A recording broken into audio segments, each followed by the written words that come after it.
Silakan, Ki. Baik, Bu. Ya, terima kasih, Bu Feni. Saya berdoa supaya jaringan saya aman sih, Bu Feni, untuk malam hari ini gitu ya. Tapi ada beberapa backup ya, Bapak Ibu sekalian, ya, supaya sound dan visualnya ditangkap dengan baik di device Bapak dan Ibu sekalian. Ya, selamat malam Bapak Ibu semua. Perkenalkan nama saya Tenu Chandra, dan terima kasih sebelumnya kepada Bu Feni yang mengizinkan malam hari ini saya bertemu dengan Bapak Ibu sekalian. Saya akan mengulas bagian sisi sedikitnya, nanti akan disampaikan lengkapnya oleh Bu Feni. Saya share screen dulu buat Bapak Ibu sekalian. Oke, sebentar Bapak Ibu.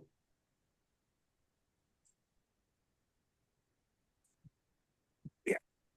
Malam hari ini, Bu Feni memilihkan tema terkait mengenai transfer aset dan efisiensi pajak ya Bapak Ibu sekalian gitu ya. Transfer kekayaan dan bagaimana langkah-langkah efisiensi dari si pajak. Nama saya Jiriadana, sebagai inheritance paralegal. Saya dan Bu Feni, kami membantu klien-klien kami untuk bisa melakukan yang namanya efisiensi dan persiapan transfer aset atau perpindahan aset. Ketika pencari nafkah sudah membangun satu kekayaan, baik dengan bisnis, profesional, employee, dan lain sebagainya, yang paling penting adalah bagaimana mempertimbangkan dan mempelajari apa itu perpindahan harta, apa itu transfer, apa itu yang namanya distribusi harta di dalam wealth management, Bapak Ibu sekalian. Nah, malam hari ini temanya fokus pada transfer aset, transfer kekayaan, dan efisiensi terkait mengenai pajak, Bapak Ibu sekalian. Saya sebetulnya perannya lebih ke sisi hukum, Bapak Ibu sekalian, gitu ya. Walaupun juga paham sedikit terkait mengenai pajak, tapi memang porsinya akan lebih banyak di Bu Feni terkait mengenai pajak. Saya membahas beberapa hal saja terkait mengenai sisi perpajakannya. Sesi dari hukum itu menariknya ketika perpindahan harta, transfer aset, transfer kekayaan, itu ada aturan ketentuan hukum yang mengatur semuanya, baik itu dalam bentuk liquid maupun bentuknya real asset seperti properti gitu ya, tanah dan lain sebagainya begitu ya. Nanti kita pelajari beberapa hal yang menjadi isu penting terkait mengenai transfer kekayaan itu sendiri. Bapak Ibu sekalian, sama dengan Bu Feni, kami membantu klien-klien kami yang berkonsultasi datang terkait mengenai bagaimana mempersiapkan perpindahan harta, transfer kekayaan atau distribusi harta itu sendiri. Kami punya kantor di Bandung dan juga di BSD, Bapak Ibu sekalian gitu ya, untuk membantu klien-klien kami yang hadir kemudian berkonsultasi. Bapak Ibu, karena Indonesia punya aturan main yang disebut sebagai negara hukum, maka ini adalah dasar hukum dari sebutan bahwa Indonesia adalah negara hukum. Kalau Indonesia adalah negara hukum, maka ada aturan undang-undang. Ada aturan hukumnya terkait termasuk mengenai transfer kekayaan, mengenai efisiensi. Karena efisiensi kalau bicara mengenai pajak, pajak itu adalah akuntansi dan undang-undang atau hukum. Maka kita mesti tahu mana ketentuan undang-undang yang menyebutkan bahwa beberapa penghasilan itu dikecualikan dari objek pajak dan bentuknya apa saja. Nah, itu salah satu kita mempelajari terkait mengenai efisiensi, Bapak Ibu sekalian. Setiap kami, saya dan Bu Feni bertemu dengan klien, ada beberapa concern dari klien, Bapak Ibu sekalian. Ada beberapa hal, tapi paling nggak kalau dirangkum ada tiga. Tiga poin yang menjadi concern, yang menjadi perhatian, yang menjadi pemikiran dari klien. Klien yang sudah membangun satu kekayaan, yang sudah memiliki aset dan lain sebagainya, berpikir bagaimana apapun yang terjadi di masa yang akan datang, kendali tetap ada di tangan saya. Saya sebagai pemilik harta, saya sebagai yang mengumpulkan aset tadi, kekayaan tadi, itu bagaimana akhir perjalanannya saya yang menentukan. Nah, dia inginnya adalah kendali tetap di tangan dia. Saya mau tentukan nanti anak saya dapatnya berapa. Saya mau menentukan bahwa nanti kalau jadi sesuatu dengan saya, pasangan saya yang pegang aset dan harta saya, kekayaan saya. Saya mau menentukan nanti kalau jadi sesuatu dengan saya, if something happen, aset saya sebagian diberikan kepada yayasan sosial, kepada lembaga keagamaan gitu ya, rumah ibadah dan lain sebagainya. Nah, itu adalah terkait mengenai kehendak yang kendalinya ada di pemilik harta. Dia concern terkait mengenai kendali terhadap harta bahkan ketika dia tutup usia atau meninggal dunia nantinya. Yang kedua adalah terkait mengenai perpajakan. Kalau bisa, saya kalaupun harus bayar pajak, saya bayarkan. Karena pajak adalah, kalau Bu Fedi jelaskan, kontribusi wajib kepada negara, maka saya akan bayar pajak tersebut, tapi bayarnya sehemat mungkin. Nah, itu menjadi keinginan si klien. Bagaimana bayar pajak sehemat mungkin. Yang ketiga adalah, kalau saya menempatkan di ke tempat produk-produk keuangan, di lembaga jasa keuangan, atau di investasi, dan lain sebagainya, hasilnya baik atau paling tidak menguntungkan buat saya. Nah, tiga concern ini adalah concern dari si pemilik harta ketika mereka berdiskusi dengan konsultan atau berdiskusi dengan saya dan Bu Feni, Bapak Ibu sekalian.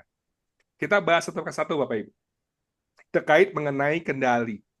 Nah, Bapak Ibu sekalian, harta dibangun bentuknya jadi portofolio. Ada financial asset, ada real asset. Ada bentuknya tabungan, deposito, obligasi, saham, dan lain sebagainya, termasuk reksadana. Ada bentuknya real asset. Real assetnya adalah properti.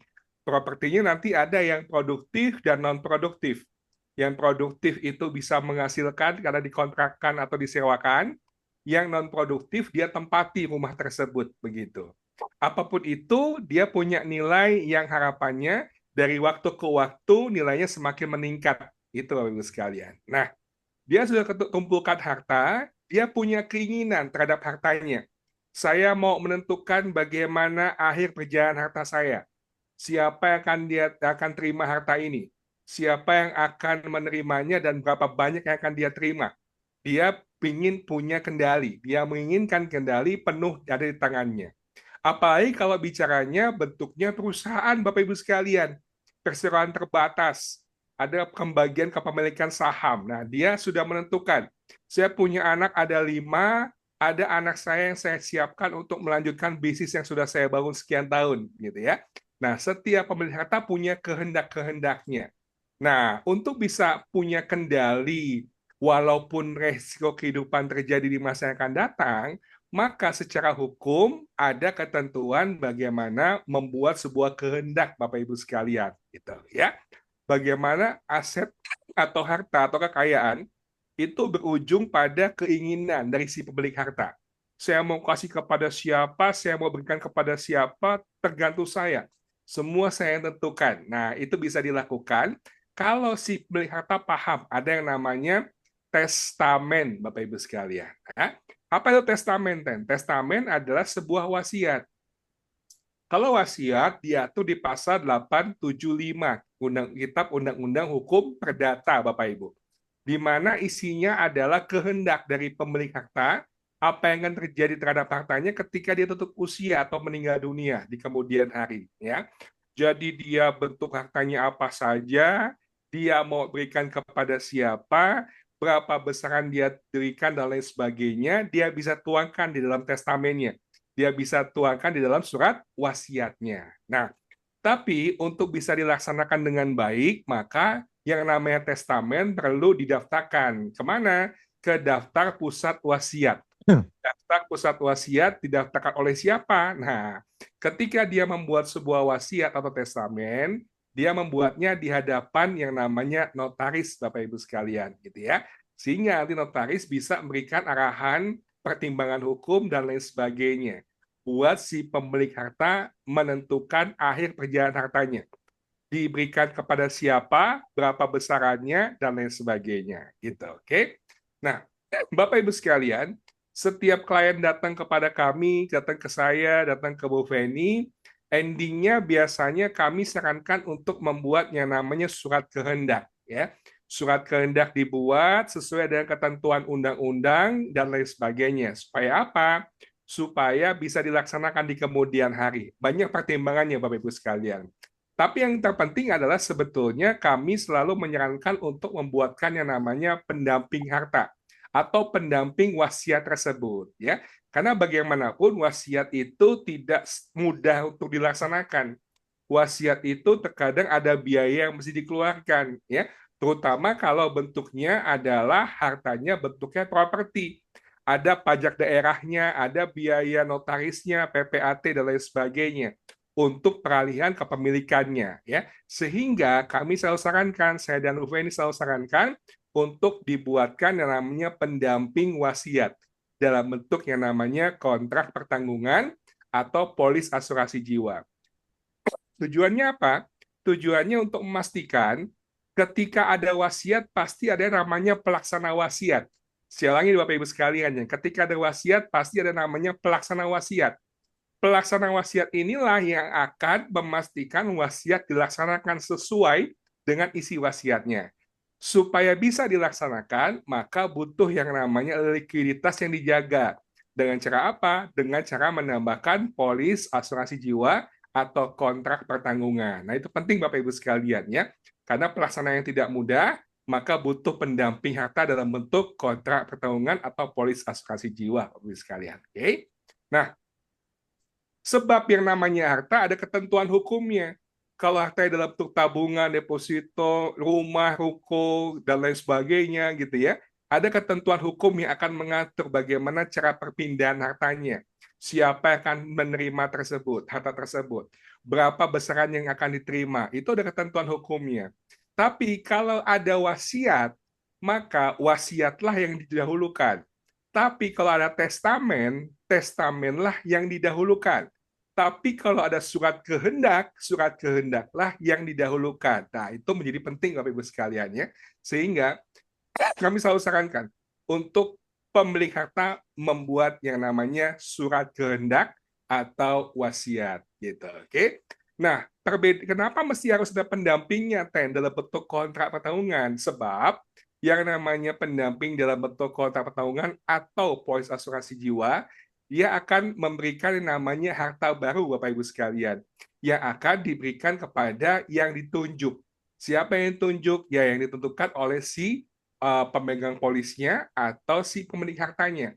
Dia mau menunjuk si pelaksana wasiat yang akan menerima harta tersebut, yang akan menerima manfaat dari asuransinya. Supaya apa?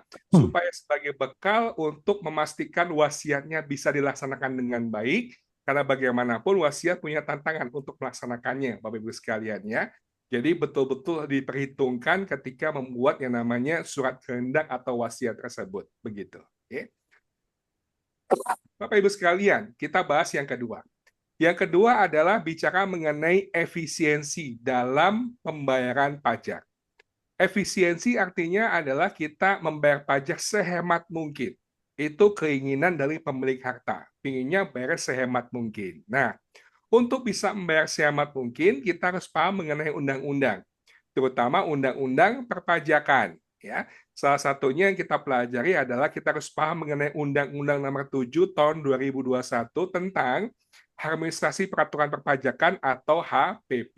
Ya, mana-mana saja yang namanya penghasilan, mana-mana saja yang namanya aset atau kekayaan yang dikecualikan dari objek pajak. Nah, itu perlu diketahui. Disitulah langkah pertama kita untuk melakukan yang namanya efisiensi, Bapak Ibu sekalian. Nah, kalau kita melihat di Undang-Undang Nomor 7, Pasal 4 Ayat 3, itu ada beberapa komponen-komponen penghasilan yang dikecualikan dari objek pajak. Apa saja itu, Ten? Ya. Yang pertama bicara mengenai zakat.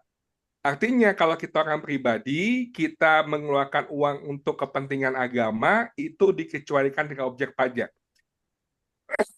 Atau kalau kita orang pribadi, itu bisa menjadi pengurang pajaknya.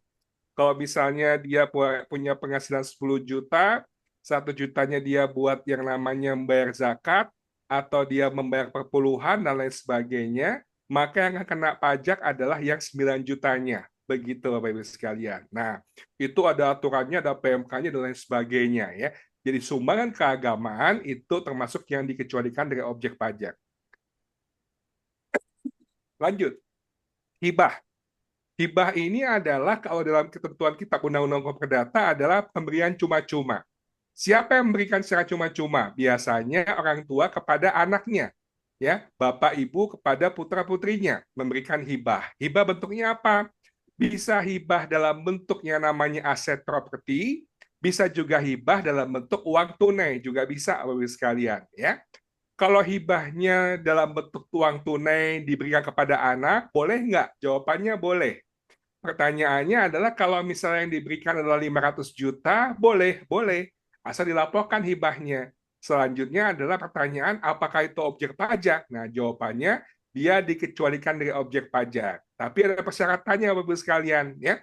Persyaratannya adalah 1 derajat, garis lurus atas ke bawah, biasanya orang tua kepada anaknya. Nah, itu dikecualikan dari objek pajak yang namanya hibah. Ya. Nah, tapi kalau hibahnya dalam bentuk properti, Bapak Ibu, ya, tanah, rumah, gitu ya, kemudian villa, ruko, dan lain sebagainya, itu ada pajak daerahnya untuk biaya balik namanya di teman-teman PPAT, pejabat pembuat tata tanah, ya. Jadi kalau bentuknya dia tunai, dia dikecualikan dari objek pajak asal persyaratannya terpenuhi, 1 derajat ya atas ke bawah gitu ya, orang tua kepada anaknya biasanya seperti itu ya, atau sebaliknya itu bukan objek pajak ya. Tapi kalau properti ada pajak daerahnya.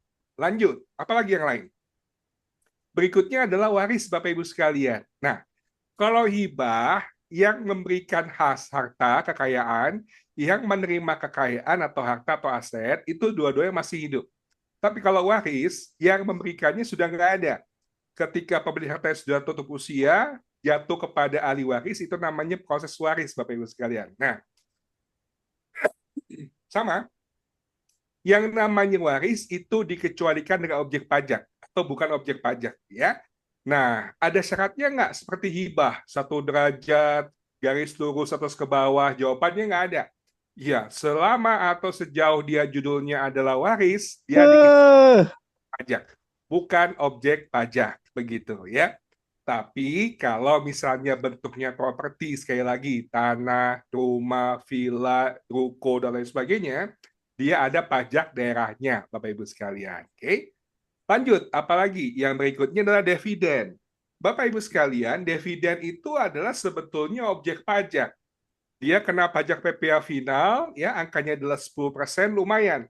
Kalau misalnya dia pemegang saham, ya baik yang listed di Bursa Efek Indonesia maupun yang tidak,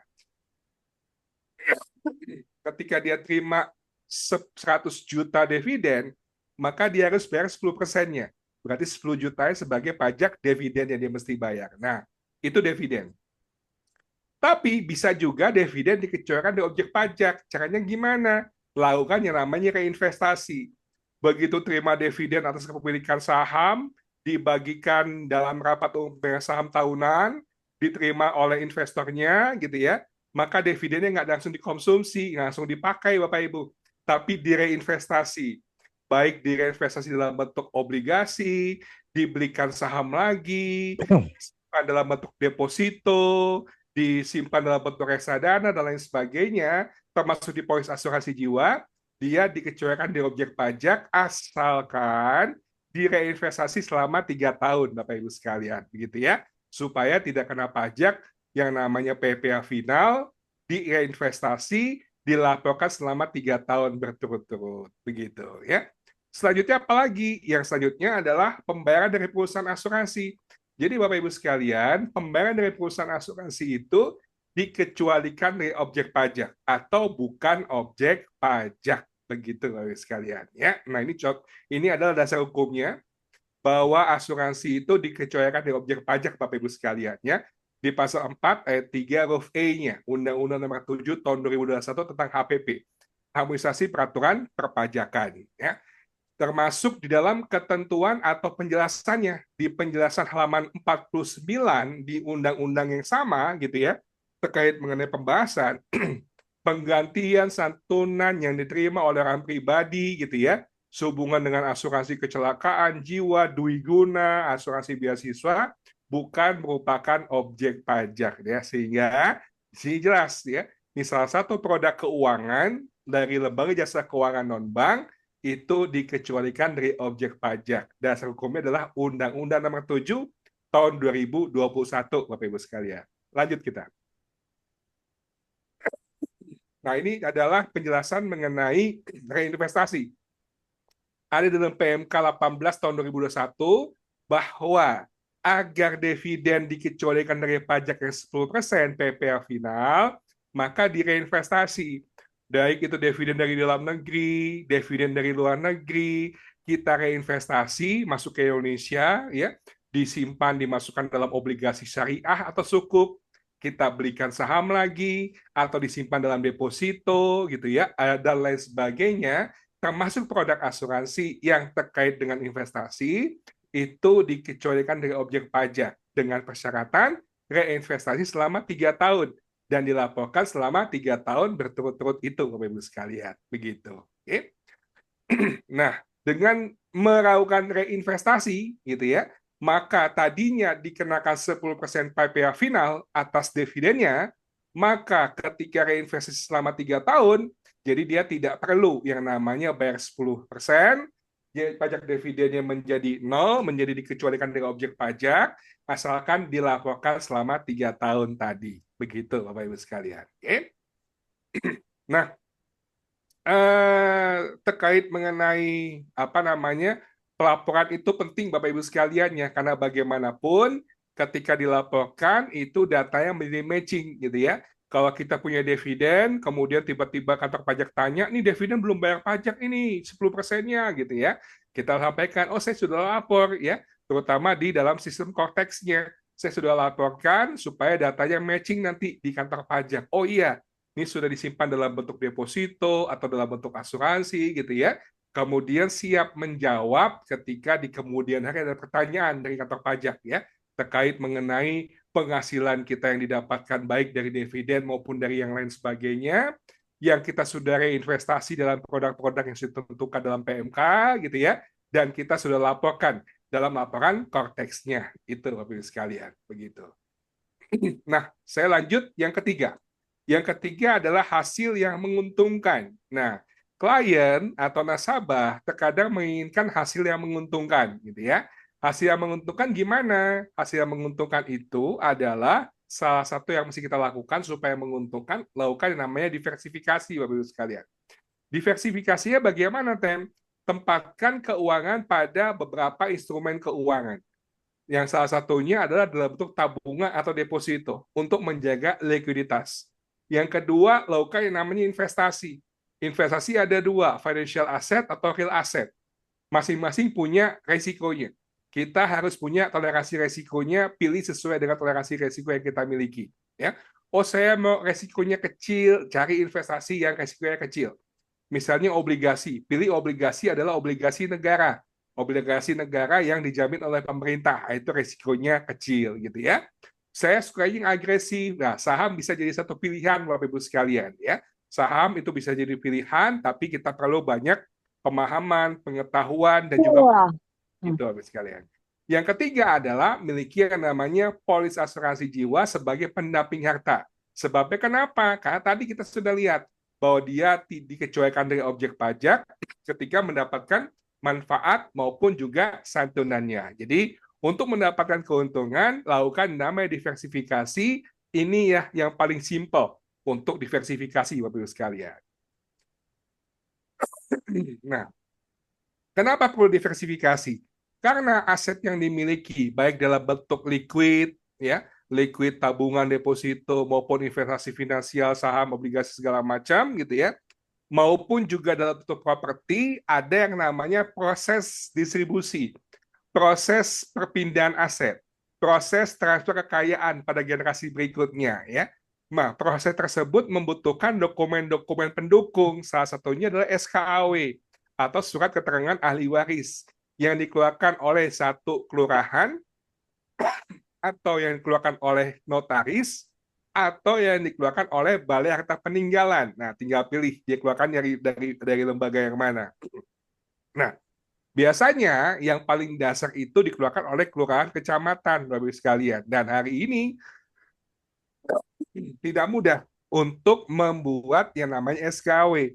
Ada persyaratan, ada legalisir, dan lain sebagainya. Begitu ya. Menjadi tidak mudah untuk membuatnya. Ya. Mengapa kita butuh pendamping tadi? Baik dalam bentuk pendampingnya untuk kebutuhan terkait mengenai surat wasiat, atau testamen, atau surat kehendak, ataupun juga terkait mengenai harta-harta tertentu, khususnya adalah properti. Kenapa? Sebab yang namanya kontrak pertanggungan atau polis asuransi jiwa, itu dia nggak butuh yang namanya SKW, Bapak Ibu sekalian. Dia nggak butuh namanya proses yang mungkin sampai ke pengadilan dan lain sebagainya, ya. Sehingga tanpa itu semua bisa dilakukan pengajuan klaimnya dengan akta kematian, ya, sehingga dia sifatnya liquid. Liquid ketika si pemilik harta tutup usia atau meninggal dunia. Yang lain hartanya butuh proses, yang lain hartanya butuh SKW, tapi kontrak pertanggungan atau polis asuransi jiwa tidak memerlukan namanya SKW ataupun proses sampai ke pengadilan. Pengajuan klaimnya lebih sederhana, lebih simpel, dengan akte kematian bisa diajukan dengan dokumen pendukung lainnya, kemudian dia lebih liquid ya, sehingga dia bisa membantu proses terkait mengenai yang lain membutuhkan proses atau prosedur tertentu untuk memenuhi kelengkapan dokumennya. Nah, Bapak Ibu sekalian, dari sisi tax planning, dari sisi efisiensi pajak, dari sisi yang namanya penghematan, ya, maka salah satu yang kita perlu ketahui adalah bagaimana kita perlu punya yang namanya kontrak pertanggungan atau polis asuransi jiwa yang dia dikecualikan dengan objek pajak, ya. Sebab dia efisien. Yang lain butuh proses, butuh waktu, dia lebih simpel dalam pengajuan klaimnya. Dan juga sifatnya privacy. Saya dan Bu Feni biasanya menyarankan satu polis untuk satu klien, satu polis untuk satu anaknya, gitu ya, supaya apa? Masing-masing bisa mengajukan klaim, masing-masing bisa mengajukan manfaat buat siapa?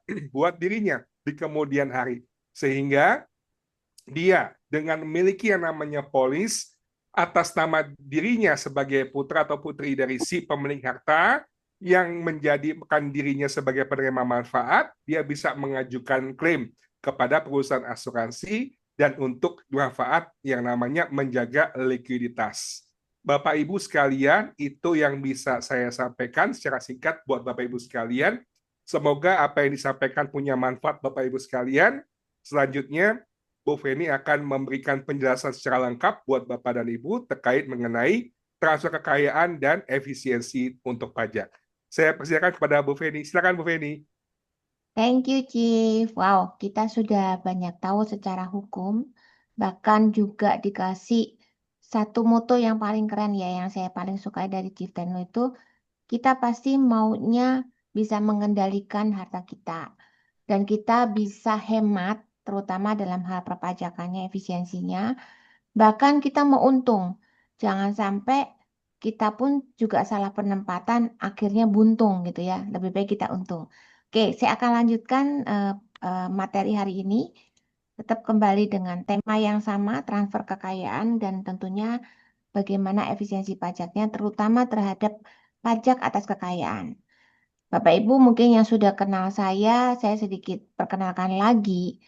Saya memahami tentang inheritan ini belajar dari Ciptenu ya. Jadi waktu itu Ciptenu mengadakan satu pembelajaran tentang inheritance practice planner. Saya belajar bersama dengan Ciptenu dan sehingga saya hari ini bisa bicara dan memang saya fasih dalam hal perpajakan sejak tahun 88 sampai hari ini.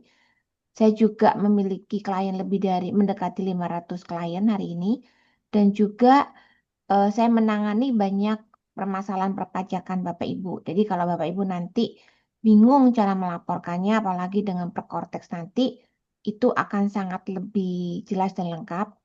Kalau Bapak Ibu belum pernah ikut seminar saya di Tax Haven, silakan ikuti dulu. Nanti setelah misalnya hanya ikut acara hari ini, itu akan ada pengetahuan dasar terutama dalam hal perpajakan. Dan Bapak Ibu juga mesti tahu tentang korteksnya juga di materi tax haven itu. Kalau hari ini kita fokus merupakan sebenarnya advance dari pembelajaran kita tentang bagaimana tadi hemat, kita mau kendalikan, kita mau hemat, dan kita mau untung. Terutama dalam hal saya fokus pada penghasilan yang bukan objek pajak. Jadi banyak sekali ya, eh, apa namanya, yang disampaikan dari negara ini bahwa kita dikasih kesempatan untuk bisa melaporkan yang menjadi bukan objek pajak. Cuman banyak kita yang nggak tahu. Oke, Bapak Ibu tadi saya sudah bagikan link untuk ikut absen supaya nanti kita bisa main-main sebentar untuk membagikan hadiah GoPay. Setidaknya saya ingin tahu tanggapan Bapak Ibu dengan seminar pada malam hari ini. Oke, pada waktu kita sudah tahu tentang pajak penghasilan, ternyata ada pajak atas kekayaan, terutama pada saat perpindahan kekayaan itu sendiri atau transfer kekayaan. Kita perlu tahu tentang efisiensinya, yang mana saya dengan Ciptanu berusaha memberikan insight-insight yang lebih dalam tentang regulasi yang sudah ada dan bisa saja berubah gitu ya. Yang pasti mengapa saya membawakan materi ini? Pertama, kalau tadi Ciptani langsung bicara bahwa kita mau mengendalikan, kita mau hemat, mau untung. Cuma saya kembali mengisi materi ini terpikirkan dari banyak orang kaya hanya memikirkan tadi Ciptani juga sudah sampaikan mengkreasikan dan mengembangkan, mengakumulasikan ya, kita sampai tumpuk banyak kekayaan. Namun kita kadang lupa satu hal yang namanya preferensi, yaitu memastikan tetap dilestarikan. Ya kadang-kadang kita nggak ingatkan hal itu. Kita pikir harta kita sudah banyak cukup. Tapi padahal kita punya emas yang banyak pun juga bisa jadi masalah. Kita punya banyak properti juga jadi masalah. Jadi itulah yang kita perlu tahu hal-hal seperti apa. Tadi Citoni juga udah singgung secara hukumnya. Apa aja yang dikenakan pajak. Kalau kita sudah paham pajak, bukan hanya pajak terhadap penghasilan yang terjadi, tapi juga ada pajak atas kekayaan, yaitu yang berlaku secara internasional, yang mana pajak ini diperlakukan juga hampir sama di beberapa negara, yang akhirnya mempengaruhi terhadap pelestarian harta kita, apalagi kita mau transfer aset kita ke generasi selanjutnya. Jadi latar belakang ini juga kembali saya pikirkan bahwa dari survei menunjukkan 30% keluarga yang kaya itu mampu mempertahankan kekayaannya lebih dari 2 generasi. Jadi mungkin sampai cucu dan cicitnya bisa menikmati. Tapi ternyata bahkan cuman sekitar 10% aja yang bisa sampai ke 3 generasi. Jadi bayangkan sampai ke buyut mungkin nggak akan kebagian apa-apa gitu. Saya aja termasuk generasi kedua yang juga termasuk keluarga kakek saya dulu adalah orang Malang, saya asli orang Malang, yang cukup kaya karena becak sekota Malang itu adalah buatan dari kakek. Jadi Bapak Ibu bisa bayangin ya, kalau punya becak begitu banyak, sampai ratusan itu udah pasti ya, apalagi bikin sendiri. Dan itu sampai diekspor. Tapi saya nggak kebagian apa-apa tuh hari ini. Dan dari keluarga generasi keduanya juga dari keluarga papa saya orang Semarang pun sama gitu. Hari ini saya nggak dapet apa-apa gitu. Jadi ya bersyukur kalau sekarang Bapak Ibu hadir sini. Tentunya kemarin tadi pagi juga saya sempat ada yang konsultasi sama saya tanya, Bapak Ibu pengen nggak sih anaknya lebih kaya daripada kita gitu ya. Harusnya ada, meskipun ada orang tua yang bilang, ya biarkan anak itu bekerja dengan kemampuannya sendiri. Tapi hari ini dengan kondisi ekonomi yang semakin lama semakin sulit, kayaknya nggak bisa tuh kita hanya mengandalkan kerja kita sendiri. Ya ada sih yang berhasil seperti itu. Tapi alangkah baiknya di masa-masa seperti ini pun kita orang tua yang bijak yang memahami hari ini, kita bisa memberikan warisan yang bukan hanya sedikit, tapi yang signifikan. Jadi saya akan bahas tentang beberapa hal tentang gimana the greatest wealth transfer dan apa yang terjadi di Cortex dan warisan terhadap pajak terhadap warisan itu apa saja dan adanya pasti memaksimalkan bukan objek pajak yang pasti memanfaatkan bebas pajak sebagai instrumen pendamping harta. The greatest wealth transfer. Ini terjadi bukan di Indonesia tapi seluruh dunia bahwa mereka yang di generasi baby boomers yang mereka lahir di tahun 46 ke belakang, 46 sampai 64, atau yang 46 ke belakang tuh silent generation, itu udah tinggal sedikit, artinya kan mereka yang usianya udah hampir 70 lebih itu sudah emang sangat sedikit yang mendekati 80. Tapi tidak dipungkiri, ternyata orang silent generation dan baby boomers tuh saat ini menempati lebih daripada 50% masyarakat yang memiliki kemampuan ekonomi yang sangat baik atau memiliki high net ya. Jadi orang-orang justru yang baby boomer hari ini kalau dibilang kalau ada milenial yang kaya, generasi Gen X yang juga kaya, tentunya itu ya bisa saja mereka berjuang, tapi nggak banyak gitu ya. Hari ini yang terbanyak tetap baby boomers yang akan menyerahkan ini. Dan kemarin juga ada yang beberapa minggu lalu ya ada yang datang ke saya juga untuk konsultasi. Dia cuma bilang, Bu Feni itu bener banget yang Bu Feni ngomongin. Papa mamanya itu doyan banget tuh nyimpenin harta terutama dalam bentuk properti ya. Mereka yang kaya itu memang nggak dipungkiri ya, propertinya cukup cukup banyak. Tapi yang jadi masalah itu nggak ada dana likuidnya. Sehingga hari ini itu jadi problem yang besar buat anaknya yang sekarang baru generasi pertama. Dia bilang itu ada mama meninggal aja, itu ada beberapa tanah dan bangunan yang belum dibalik nama. Tadi pagi pun, sore pun masih ada ketemu dengan klien saya yang sudah meninggal 5 tahun yang lalu dan itu meninggalkan pabrik yang nilainya sekitar puluhan M karena bangunannya itu luas tanah dan bangun itu hampir 1 hektar. Itu di kota Jakarta Barat di Cengkareng. Dan itu sampai hari ini belum balik nama karena belum punya dana yang liquid untuk membalik nama. Jadi itu sudah proses balik nama itu kan ada pajaknya. Tadi Citanu udah sampaikan ada pajak daerah. Itulah yang terjadi. Jadi kita kebayang nggak bahwa mereka yang Gen X dan Gen Millennial itu akan menerima dari baby boomers cukup banyak. Itu masalahnya siap nggak gitu ya? Karena kenyataannya itu di suatu titik agak akan ada greatest wealth transfernya besar-besaran. Mereka akan mengadukan wealth transfer karena orang-orang usia baby boomer dan ini akan pasti juga nggak akan lama hidup di dunia ini. Pasti akan mentransfer asetnya. Dan satu titik, kalau memang nggak bisa melanjutkan dari hartanya karena waktu diterima transfernya, hasilnya adalah pajaknya tinggi sekali dan mereka nggak punya uang liquid. Akhirnya akan ngedrop. Itulah yang akan terjadi. Jadi di era Cortex saat ini itu menjadi satu implikasi yang perlu kita perhatikan. Dari sisi fiskus maupun dari sisi kita sebagai wajib pajak, itu kita bisa melihat secara transparan apa yang terjadi. Maka sampai disebut dengan 360 derajat overview. Jadi nggak main-main, ada harta yang kita nggak lapor, ada harta yang kita punya harta itu kan hartanya sudah saya laporkan di luar negeri karena saya pernah residen di luar gitu. Itu bukan berarti kita lapornya sudah benar. Kalau ada harta yang di luar negeri kita belum lapor itu sudah masalah.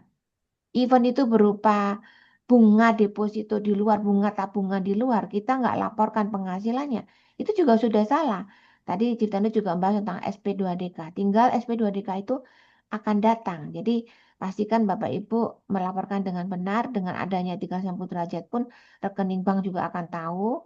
Bahkan juga denda dari nggak lapor harta juga ada surat cinta. Bahkan kemarin dengan adanya tax amnesty juga diberikan sanksi 200% atau denda lagi 2%. Dan pajak pun juga melirik aset luar negeri itu sudah disuratkan sejak tahun 2019. Itu akan tahu. Jadi misalkan apa AEOI ya, Auto Exchange Pertukaran Data itu memungkinkan negara ini tahu, yaitu KPP tahu berapa banyak penghasilan yang kita dapatkan di luar. Nah, demikian juga kemarin kita ada PPS yaitu tax amnesty yang kedua, yang mana ada kebijakan satu dan kebijakan dua. Kebijakan satu atas harta sebelum 2015, atas harta 2016 dan sampai dengan 2020 itu kebijakan dua. Hari ini nggak ada tuh yang namanya TA ketiga sudah dipastikan karena negara rugi katanya ya.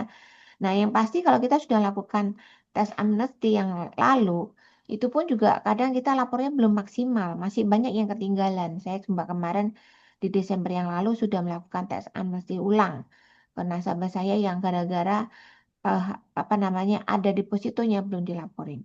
Termasuk harta yang di luar negeri, baik berupa liquid, piutang, investasi, ataupun harta yang tidak bergerak, yaitu ya berupa rumah maupun harta bergerak. Dan ada yang namanya taksonomi pajak. Taksonomi pajak itu apa? Taksonomi pajak itu adalah di mana acuan yang digunakan sebagai pajak yang dikenakan atas kekayaan dibagi menjadi tiga jenis, yang ini menurut IMF. Yang pertama, aset based tax, yaitu pajak yang berdasarkan kekayaan bersih, yaitu net wealth, yang mana pada waktu kita TA kemarin itu tuh kalau kita ada harta tapi kita hutang itu dikurangi, harta dikurangi hutang itu netnya. Dan kadang hutangnya nggak boleh dipotong seluruhnya. Kalau misalnya hutangnya itu adanya masih 70%, yang boleh diakui di TA kemarin cuma 50%. Itu netnya. Jadi pajak yang akan dilapor atas hartanya itu gara-gara kita nggak lapor. Maka kemarin itu berdasarkan itu kita melakukan pembayaran pajak atas tax amnesty. Tapi ini jarang digunakan. Bahkan janjinya yang akan dilakukan ketiga kalinya itu belum tentu ada. Jadi Bapak Ibu pastikan tidak melakukan sampai hartanya tinggalan dilapor. Yang kedua adalah yang disebut dengan transfer aset atau inheritance tax, yang mana transfer aset ini adalah perpindahan hartanya dari kepemilikan orang tuanya kepada anaknya atau kepada orang lain. Tadi juga ada yang ditanyakan ekspektasinya, apakah ada pajak atas transfer aset kalau bukan kepada orang tua atau kepada anak ya. Jadi karena tadi sudah dijelaskan oleh Tenu, pajak atas orang tua kepada anak atau satu garis lurus itu bebas pajak, artinya tidak kena pajak atas hibah, atas perpindahannya. Tetapi atas pajak daerah memang harus bayar karena itu adalah atas biaya perubahan balik namanya. Jadi bea itu beda dengan pajak atas transfer aset atau inheritance. Dan pajak transfer aset ini bisa berupa giving tax atau hibah atau berupa inheritance ketika seorang tuh mengalami tutup usia. Jadi pajaknya ini di Indonesia bersyukurnya cuma atas tanah dan bangunan. Kalau di dunia negara lain ada yang transfer aset berupa uang pun dikenakan pajak. Tadi hanya Indonesia saja yang saat ini berlaku tanah dan bangunan dan itu murah banget. Jadi kalau misalnya kita menerima eh, harta ya kita bayar beanya aja, tetapi atas penyerahannya itu bebas pajak. Dan ini berlaku di seluruh dunia. Terus kemudian yang ketiga adalah pajak atas capital gain, yaitu ketika kita mengalihkan aset sehingga waktu di SPT itu ada penghasilan atas pengalihan aset, artinya asetnya dari US menjadi rupiah itu pengalihan, atau pajaknya terjadi pada saat eh, emas menjadi rupiah. Nah, itu ada capital gain. Sedangkan capital gain atas kita keuntungan menjual rumah itu nggak ada karena berlaku atas nilai jual langsung dikali satu tarif 2,5%. Cukup itu aja. Jadi kalau kita menghindari melakukan pelanggaran pajak terhadap rumah yang kita jual, sebaiknya kita jual dengan harga sebenarnya kita terima uang berapa karena hanya bayar pajak 2,5%. Sedangkan capital gain atas rumah itu nggak ada karena kecuali capital gain atas aset di luar negeri. Nah, itu juga termasuk capital gain yang akan dikenakan pajak yaitu tarifnya progresif atau menggunakan pasal 17 digabungkan dengan berbagai penghasilan kita yang tidak final. Jadi termasuk juga kalau kita sudah mencatat nih, logam mulia kita belinya tahun 2015 sejumlah misalnya 1.000 gram dikali harga waktu itu baru 500.000 gitu. Nah, kita ngakui di situ di aset itu. Nah, ketika saat ini tiba-tiba kita butuh uang, kita mau jual untuk anak kita nikah mungkin, untuk kita beli aset baru mungkin. Nah, saat itu juga akan berlaku harga yang pada saat kita alihkan menjadi rupiah tadi, itu akan dipotensi menjadi capital gain. Jadi Bapak Ibu kalau ingin melaporkan harta berupa emas, berupa mata uang asing, apalagi kita beli rumah di luar negeri, itu kita pasti catatnya adalah harga saat kita perolehan, yaitu di mana berapa ribu US pun, kalau misalnya belinya harga US, dikali harga saat itu. Jadi kursnya adalah kurs pajak saat itu. Nah, pada saat kita jual, pasti ada selisih kurs dan juga ada capital gain. Kalau di luar negeri, di Amerika terutama, bagi mereka yang punyanya adalah bukan warga negara, nggak punya PR di sana, itu berlaku capital gain atas aset rumahnya. Jadi atas rumahnya itu sudah di sana kena capital gain dan kena inheritance tax kalau di Australia. Sedangkan di Indonesia untuk pajak yang berlaku di sana bisa menjadi kredit pajak. Tapi yang pasti capital gain-nya itu akan tetap dikejar menggunakan pasal 17. Nah, nanti kita mau untung kan? Simak sampai akhir nanti akan saya bahas berikan satu solusi gimana supaya kita nggak bayar pajak segitu besar. Tadi juga kita tahu ya banyak aset kita berupa liquid sama yang tidak liquid. Yang pasti yang kalau berupa liquid itu memang tidak ada kena pajaknya hanya atas keuntungannya berupa deposito, obligasi, reksadana nggak kena pajak itu bunganya yang kena pajak. Sedangkan asuransi keuntungannya termasuk dari duit gunanya pun bebas pajak. Tanah, rumah, ruko, properti itu atas capital gain nggak kena pajak, tapi atas menjualnya kena pajak, termasuk apartemen. Ada beberapa aset luar negeri itu semuanya dikenakan pajak secara progresif. Jadi itu yang kita harus tahu. Yang pasti surplus dari keuntungan kita semua sebaiknya kita lipat gandakan yang menjadi hati-hati supaya jangan sampai kita lupa laporkan menjadi aset based tax sehingga kena pajak atas harta kita yang bertambah. Yang pasti beberapa aset ini ada objek-objek pajaknya, ada capital gains-nya, ada transfer asetnya juga. Jadi transfer aset hanya atas tanah dan bangunan. Tadi aset base sudah saya jelaskan ada TA kemarin ya di PPS itu. Kemudian kebijakan-kebijakan itu kita bisa revisi. Kalau kita memang ditemukan ada harta baru yang belum dicatat, jadi makanya harus merunut tuh. Pada saat aset yang kita laporkan 2024 di 2025 itu ya harus sesuai penambahan asetnya disesuai dengan penghasilan kita dipotong biaya-biaya dan potong biaya hidup. Jadi itu yang bisa kita laporkan. Jadi ketika kita ada harta baru yang enggak sesuai tiba-tiba nambah, nah itu akan ada disebut dengan harta baru yang akan dikenakan pajak seperti yang sekarang ini disebut dengan PPS. Jadi yang pasti jangan sampai ada yang belum diungkap. Jadi capital gain tadi selain dari eh, keuntungan menjual harta, untuk keuntungan pengalihan harta tadi ada yang tanya saya juga di grup mengenai pengalihan harta atas penggantian saham. Misalnya kita modal yang di perusahaannya di aktenya digantikan ke nama anak.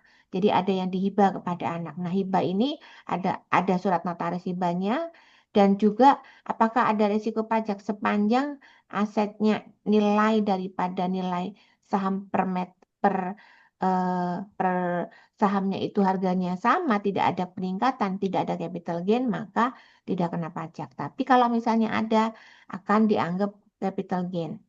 Keuntungan selisih kurs mata uang asing, logam mulia, memiliki menjual dari keuntungan misalnya harta-harta yang berharga seperti jam tangan mahal, lukisan, itu juga merupakan keuntungan itu akan kena pajak. Keuntungan dari sumbangan dari keluarga yang bukan atau sumbang atau hibah dari bukan keluarga saudara atau bukan dari garis lurus itu berpotensi pajaknya progresif. Ini kejadian benar kemarin juga ada salah satu yang konsultasi dengan saya dari Kota Malang. Dia juga cerita benar bahwa notarnya itu salah mencatatnya, bahwa dia itu ditulisnya dia mendapatkan hibah. Jadi papanya belum lama meninggal, karena hukum waris yang berbicara, maka atas rumah yang dia miliki itu masih atas nama papanya pun diatasnamakan karena dia tiga bersaudara dan mamanya, jadi empat nama.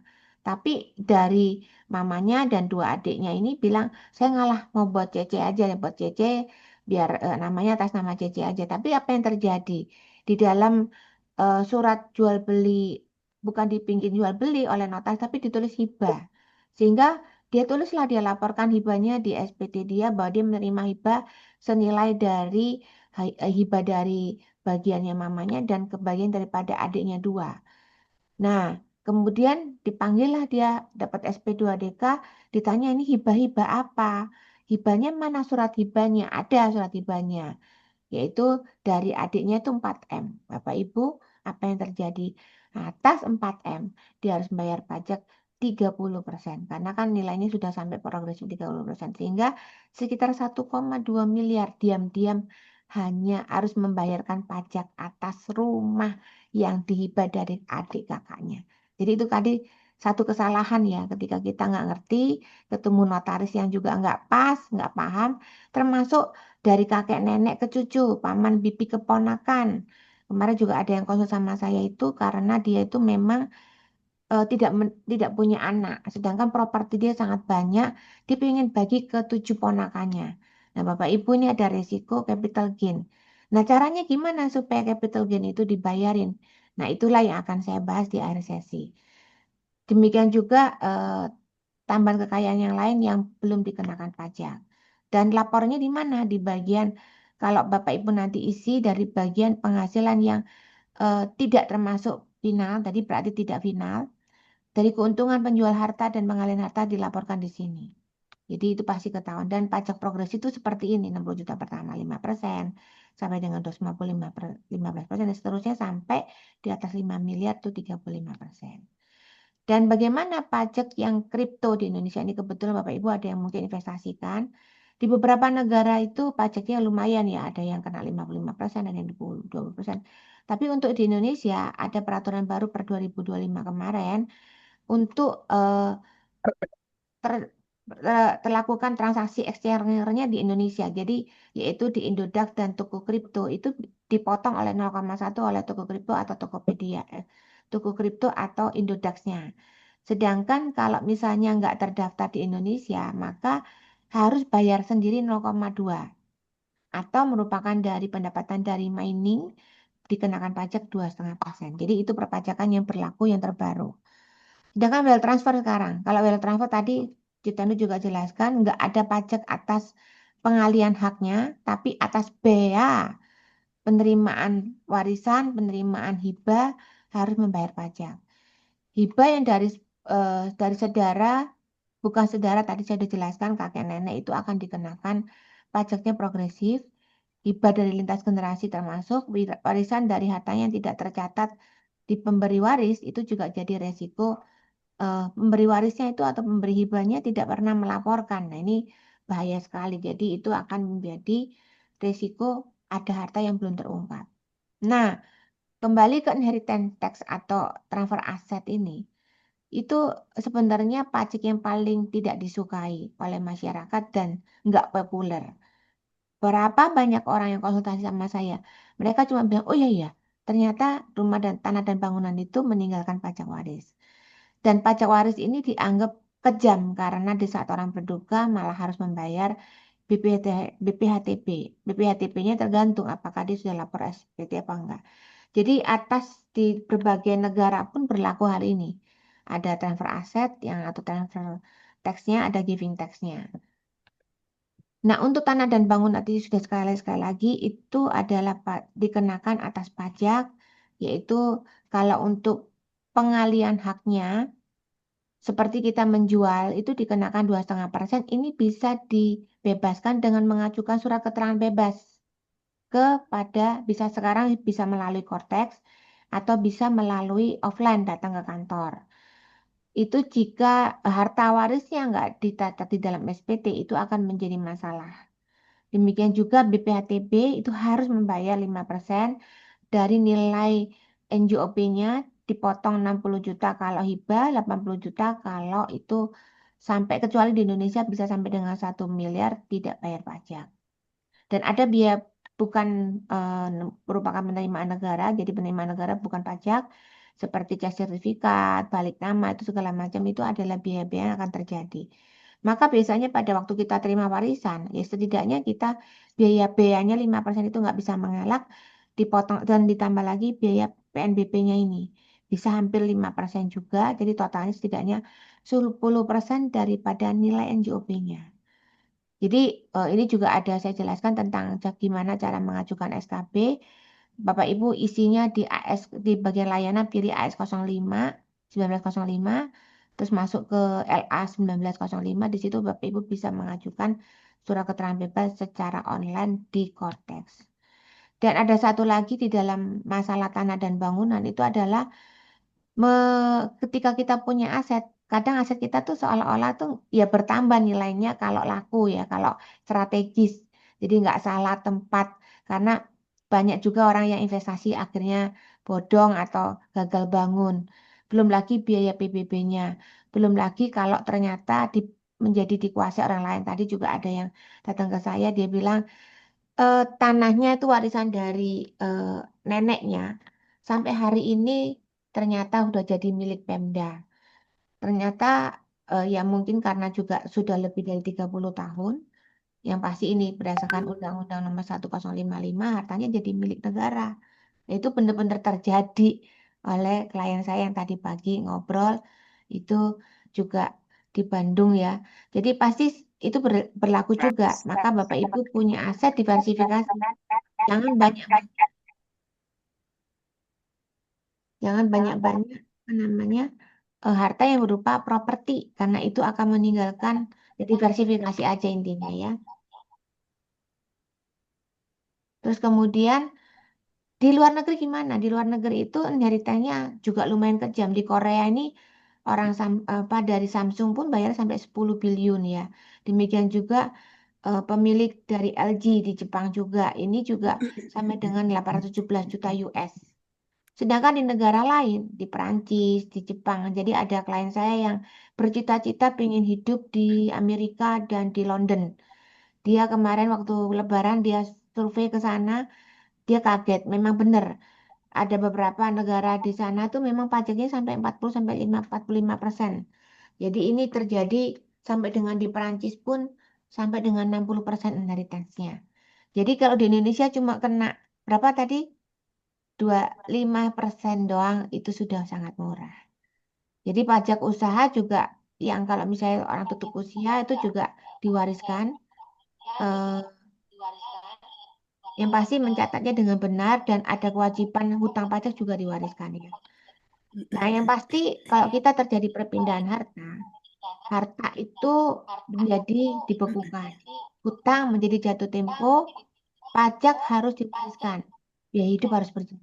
Jadi, Pak Ibu sekarang kalau kita punya banyak anak di dalam kehidupan kita pengen kita kasih kepada orang yang kita cintai dan pasangan hidup kita. Tapi eh, ada juga yang pengen memberikan charity di akhir sisa hidupnya nantinya. Yang masalah berdasarkan di mana harta itu berada, hukum itu berlaku pemilikannya. Dan kita tentunya pinginnya apa yang kita sudah dapatkan harta kita tuh kita lakukan secara maksimal karena ternyata ada kebocoran-kebocoran yang mana terhadap hutang, terhadap janji-janji, mungkin kita utang sama temen, kita titipin sertifikatnya, itu kan jadi masalah juga.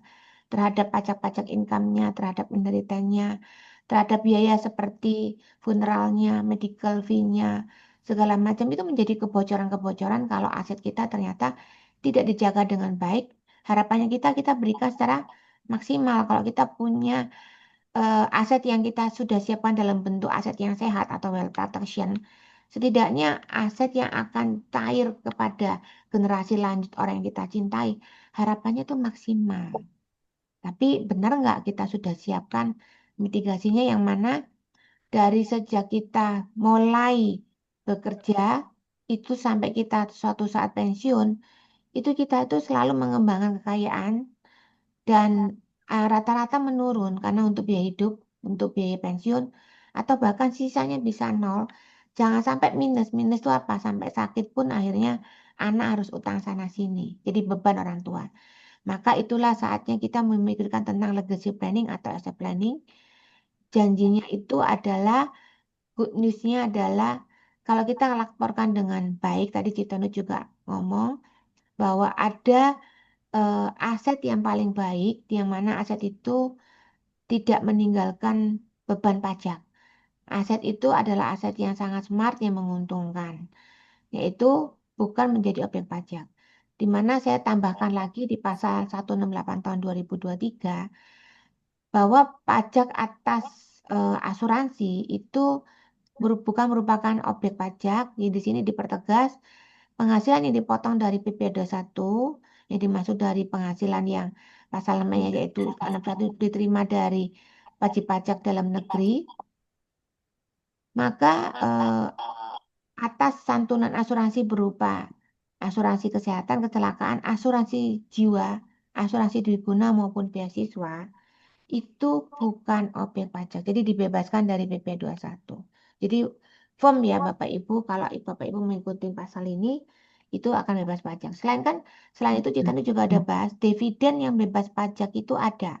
dijelaskan di Undang-Undang HPP 43F, yang mana di PMK 168 diperjelas bahwa ada dividen dalam negeri, dividen luar negeri, penghasilan luar negeri yang bersifat saat itu kita dapat maka disebut dengan aktif, ataupun penghasilan yang dimiliki dari apapun yang dimiliki di luar negeri.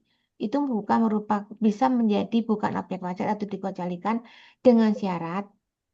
Jadi itu selain dari yang dividen, ada juga warisan, ada hibah, ada dividen luar, ada yang penghasil luar negeri, laba dari komanditer, yaitu CV, dan asuransi itu bukan dikecualikan objek pajak yang mana dilaporkannya di bagian Romawi 3, di bagian yang bukan objek pajak, itu ada di dalam 4. Tinggal diisi angkanya berapa, termasuk penghasilan dividen itu bisa dilaporkan di penghasilan bukan objek pajak, kita harus lapor.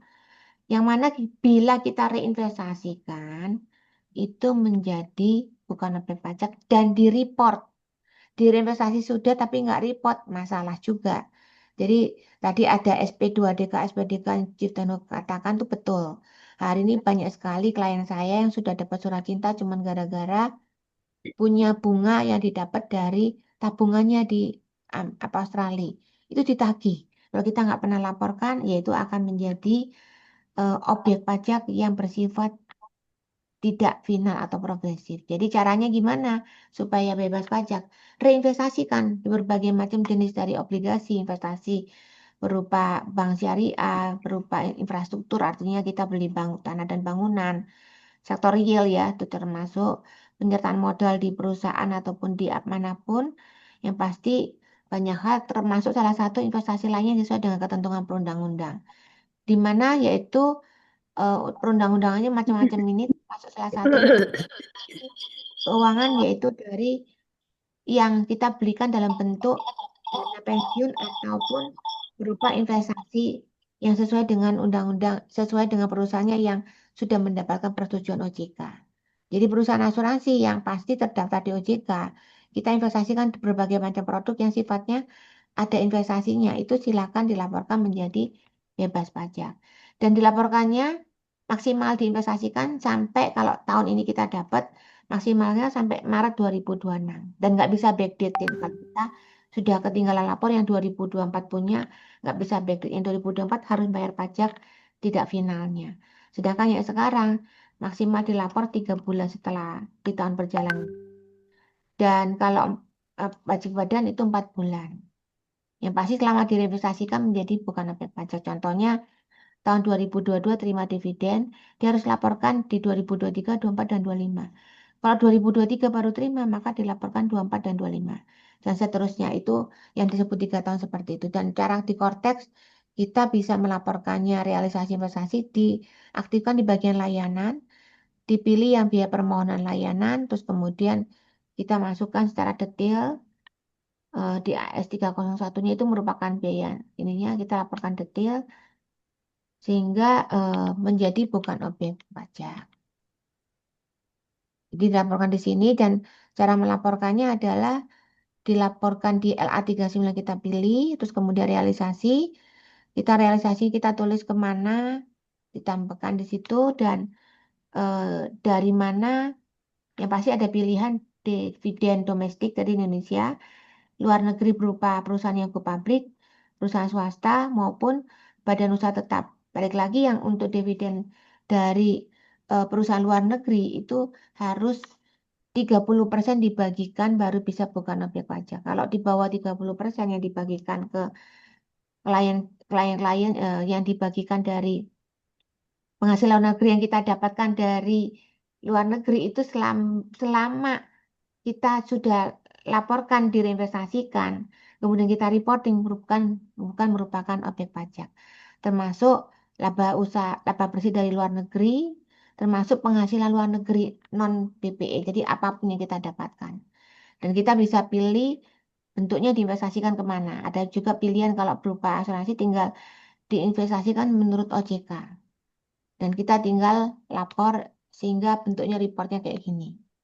Tadi sudah dijelaskan ada kendali, ada hemat, ada untung dalam transfer aset melalui smart asset. Kenapa? Karena smart asset itu menguntungkan, nggak kena pajak lagi. Kalau deposito masih kena pajak, obligasi masih kena pajak. Nah, itulah ada satu raporan yang kita bisa gunakan yang mana dalam perencanaan keuangan yang sehat seperti seorang bangun rumah. Tentunya kita mau bangun rumah di mana sih? Di satu eh, tanah yang kokoh, yaitu kita bikin pilar-pilar yang kuat dengan cor-coran, atau kita cuma dengan pasir. Tentunya kalau dengan pasir begitu ada angin puting beliung, yaitu musibah terhadap keuangan kita, ada keluarga yang mencari nafkah sakit kritis, yang mencari nafkah meninggal, maka kita kebayang ya rumah yang tidak kokoh pasti akan hancur lebur. Jadi kita tentunya maunya yang kokoh. Nah, untuk supaya membangun rumah yang kokoh, keuangan itu dari pajak, dari sakit, dari segala macam pinjaman, dari segala macam perpajakannya, itu kita bisa melakukan perencanaan keuangan yang berkelanjutan dengan membangun 4 pilar. Pilar yang pertama yang pasti kita kendalikan penghasilan dengan mengendalikan keuangan melalui sebuah uang pertanggungan. Karena kenapa kendali? Kendali di tempat kita saat kita sehat kita bisa beli produk asuransi. Saat kita sakit atau saat kita sudah tutup usia, kita sudah tidak bisa mengendalikan diri kita untuk diproteksi. Kemudian pilar yang kedua adalah membiayai pajak transfer asetnya. Karena tadi kan sesuatu yang sangat menyedihkan, sesuatu yang sangat tidak diekspektasikan oleh ahli waris bahwa ternyata harus bayar sekian-sekian atas properti yang dimiliki. Yang saya bilang banyak sekali klien sampai hari ini tidak membalik nama hasil properti ya karena memang nggak punya dana liquidnya. Kemudian eh, yang mana kalau dari asuransi itu akan tanpa delay akan langsung cair.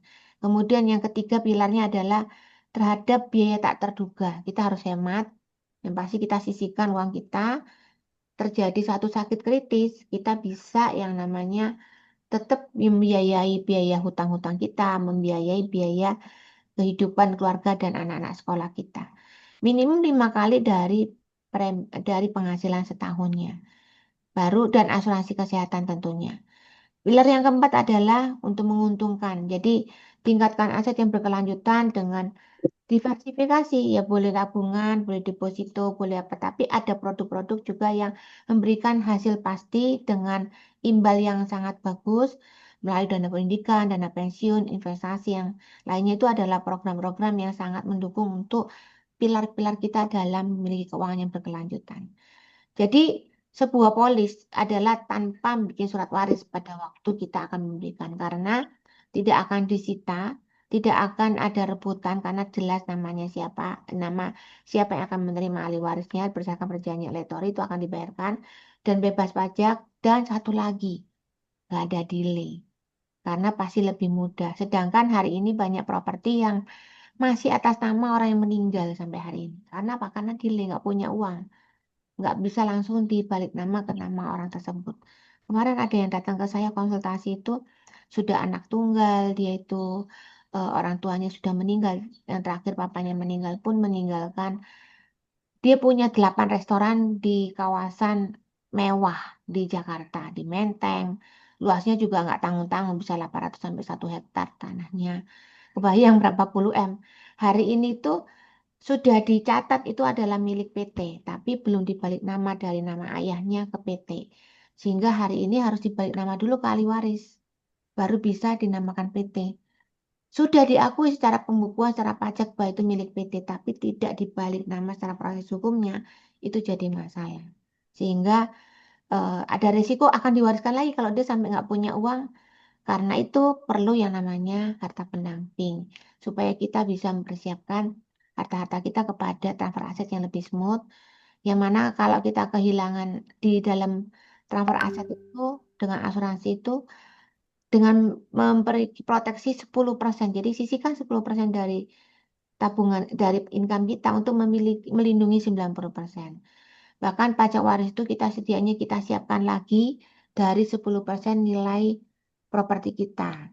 Dan yang pasti kita perlu mengendalikan supaya pada saat kita sakit ada dana yang tetap bisa menghidupi kehidupan kita, membiayai hutang-hutang kita. Dan yang pasti terhadap pajak itu juga bebas, terutama manfaatkan dengan reinvestasi dengan produk-produk yang diversifikasi yang nggak kena objek pajak. Jadi yang pasti kalau dicontohkan, contohnya 100 juta seorang seorang bapak ini penghasilannya per bulan butuh perlindungan setidaknya 100 juta dikali 12, dikali 10 tahun itu 12 miliar. Jadi dia harus punya uang pertanggung 12 miliar, itu yang benar. Atau dia punya properti nilai 10 miliar misalnya. 20 tahun yang akan datang nilai inflasinya itu 8%, itu jadi 40,6 miliar. Maka dia harus siapkan setidaknya 10% dari biaya warisnya, ya 5 sampai 10% dari nilai bangunan itu yang jadi 46. Jadi setidaknya kalau 5%-nya ya 2,3, kalau termasuk biaya balik namanya sekitar 4,6 M yang dia harus punya uang pertanggungan. Demikian juga proteksi sakit kritis itu juga bisa dari total hutang dan total biaya hidupnya. Yang pasti program-program dengan pensiun dan yang investasi itu bisa bebas pajak. Contohnya ini program pensiun. Yang mana nih saya kawinkan antara program ada perlindungan jiwanya dan ada dana yang kembali. Yaitu Bapak A yang umurnya baru 35, dia menempatkan sekitar 3 juta per bulan dari income-nya untuk membeli produk ini. Jadi 36 juta. Hanya bayar 5 tahun. Tahun ke-6 dia udah menikmati uang 4 juta setiap tahun sampai dengan tahun ke, maaf, sampai dengan tahun ke, tunggu, kepencet ya. Jadi sampai dengan tahun ke 20 tahun kemudian, jadi 15 tahun ya, 15 tahun. Jadi tahun dia usia 35 sampai 55 itu akan terima dana 4 juta terus. Dan di usia 55 dia akan premi dikembalikan 110 juta. Jadi tadinya 32 juta, 6 juta ini dikembalikan 110 juta. Dan kalau dia hidup sampai usia 100, dibayarkan 100 juta juga lagi. Total dana 4 juta dan 110 juta itu 1,1 miliar. Jadi ini ada return of premi dan ada uang pertanggungan. Jadi yang di usia 100 ini saya salah dia, 1 miliar yang akan cair. Dan itu sama, tidak bisa disengketakan, tidak kena pajak dan tidak ada delay untuk pencairan ini. Dan ada satu produk lagi yang sangat bagus. Ini produknya bisa untuk apa namanya? Oh sorry, ketika tutup usia maka yang dibayarkan 1170 M. Jadi dananya lebih ya. Nah, ini ada satu super promo yang mana programnya bisa untuk orang tua yang di bawah 75 tahun dan tidak ada medis. Dijamin, digarantit akan diterima, dimasukkan dalam produk yang akan diterima tanpa tanpa perlu medical. Contohnya dia naruh 100 juta dikali 5, maka 20 juta tiap tahun dia akan dapat annuity sampai dengan usia 15 tahun akan datang. Jadi kalau 75 sampai usia ini kebetulan 20 tahun sampai usia 95. Dan ini bebas pajak pada saat terima. Atau berupa dividen luar negeri yang diinvestasikan dalam bentuk program yang seperti ini yang berupa mata uang asing, yaitu biasanya menggunakan produk yang dapat manfaat tiap 5 tahun tuh 1000 US. Pada premi cuma 5.000 dikali 3 tapi dapat 1.000 3 kali. Di tahun ke-20 dapat 5.000 dan dapat lagi setiap tahun itu sebesar $500 sampai 70. Jadi ini bagus untuk dibelikan untuk orang yang eh, apa namanya untuk anak ya, diberikan kepada orang tua dari orang tua untuk anak. Ini salah satu yang bentuknya dolar. Kapan waktu yang tepat adalah program ini adalah sedini mungkin karena kita tahu ini memang tidak akan disengketakan dan bebas pajak dan tidak ada delay. Sekian dan terima kasih. Kita bisa masuk ke tanya jawab. Oke, silakan Bapak Ibu kalau ada yang pertanyaan di chat atau mungkin boleh langsung buka suara. Jangan lupa ya ngisi absensi ya Bapak Ibu. Ini ada pertanyaan dari Bu Lisa nih. Kalau status suami istri BNA, status suami WNA punya kitab dan istri WNI. Sama-sama pensiun tiap bulan pensiun suami ditransfer ke Indonesia untuk biaya hidup. Apakah ini termasuk transfer aset? Ditransfernya berarti ke istri, merupakan hibah, bisa. Karena itu suami istri adalah satu kesatuan, nggak kena pajak. Tinggal dilaporkan di SPT istri menjadi ada hibah dari suaminya. Boleh. Yang kedua, pertanyaan dari Bu Eva, penghasilan luar negeri berupa sewa apartemen luar negeri bisa betul bisa bebas pajak jika direinvestasikan di asuransi di Indonesia. Bisa atau bisa asuransi luar negeri, nggak bisa asuransi luar negeri. Karena tujuannya reinvestasi adalah ketika dibelikan reinvestasinya di Indonesia. Memang tujuannya negara supaya orangnya uangnya dikembalikan ke Indonesia. Jadi Bu Eva mesti belinya asuransinya di Indonesia. Nanti saya bisa bantu Bu Ina, silakan. Bu Eva ya. Ada pertanyaan yang lain atau mungkin langsung buka suara? Oh, dari Bu Hani. End user bukan trader. Beli atau jual LM falas. Apakah kena pajak? Ya, atas pajak atas jual falas atau itu masuk di dalam penghasilan yang bukan yang tidak final, dibacanya di pasal 4 ayat 31 4 ayat 1. Itu masuk di bagian salah satu itu adalah penghasilan-penghasilan yang tidak final atas pengalian harta. Jadi ketika LM-nya kita catat kapan dan kemudian kita baru kita cairkan atas capital gain selisih dari harganya yang sudah naik itu pasti dikejar pajaknya. Sudah ada klien saya yang dapat panggilan surat itu dan ditagih pajaknya gara-gara tiba-tiba LM-nya hilang. Dari Bu Karolin, kalau punya rekening mata uang asing di Indonesia, setiap jual harus lapor capital gain-nya enggak? Atau bayar pajak? Ya, kalau dikonversikan ke rupiah, selama bisa dihitung, silakan self assessment untuk menghitung berapa total keuntungannya. Silakan dilaporkan dan membayar pajak menjadi penghasilan eh, apa tidak final. Ini ada yang pertanyaan buat Cita. Belum ya, saya borong, Chief. Oke. Iya, Bu. Eh, ada Chief Tanu yang mau menambahkan, Chief? Silakan, Chief. Mungkin dari pertanyaan-pertanyaan tadi. Yang tadi udah, Bu, udah cukup baik. Oke ya. Lanjut. Ini penghasilan luar negeri tadi sudah. Dari Pak Singgi, mengenai SKP apakah bisa diajukan oleh pewaris yang belum jadi wajib pajak? Nggak bisa. Mesti pewarisnya menerima punya NPWP. Jadi itu harus mengajukan PPWP. Kemudian Bu Hani, tadi sudah saya jawab. Bu Karolin, kalau punya rekening mata uang asing di Indonesia tapi jualnya harus lapor capital gain-nya gimana? Atau bayar pajaknya? Rekening mata uang di Indonesia setiap jual harus di capital. Oh ya tadi sudah ya. Dari Bu Yeti, malam Bu, berapa besar pajak yang dibayarkan pajak progresi rumah kedua? Oh, itu atas PBB. PBB-nya rumah kedua ya. Cip Tanu mungkin bisa bantu, Cip. Pajak daerah ya. Ada hitungannya di Spenda sih, Bu, terkait mengenai pajak rumah kedua. Tapi saya nggak terlalu hafal hitungannya. Tapi di Spenda ada itu. Iya, sama. Saya juga nggak begitu hafal kalau urusan dispendap, Bu. Oke, lanjut. Untuk dari PT kita, penghasilan suami WNA yang diberikan kepada istri WNI dikenakan PPh. Tidak. Suami istri dianggap satu kesatuan.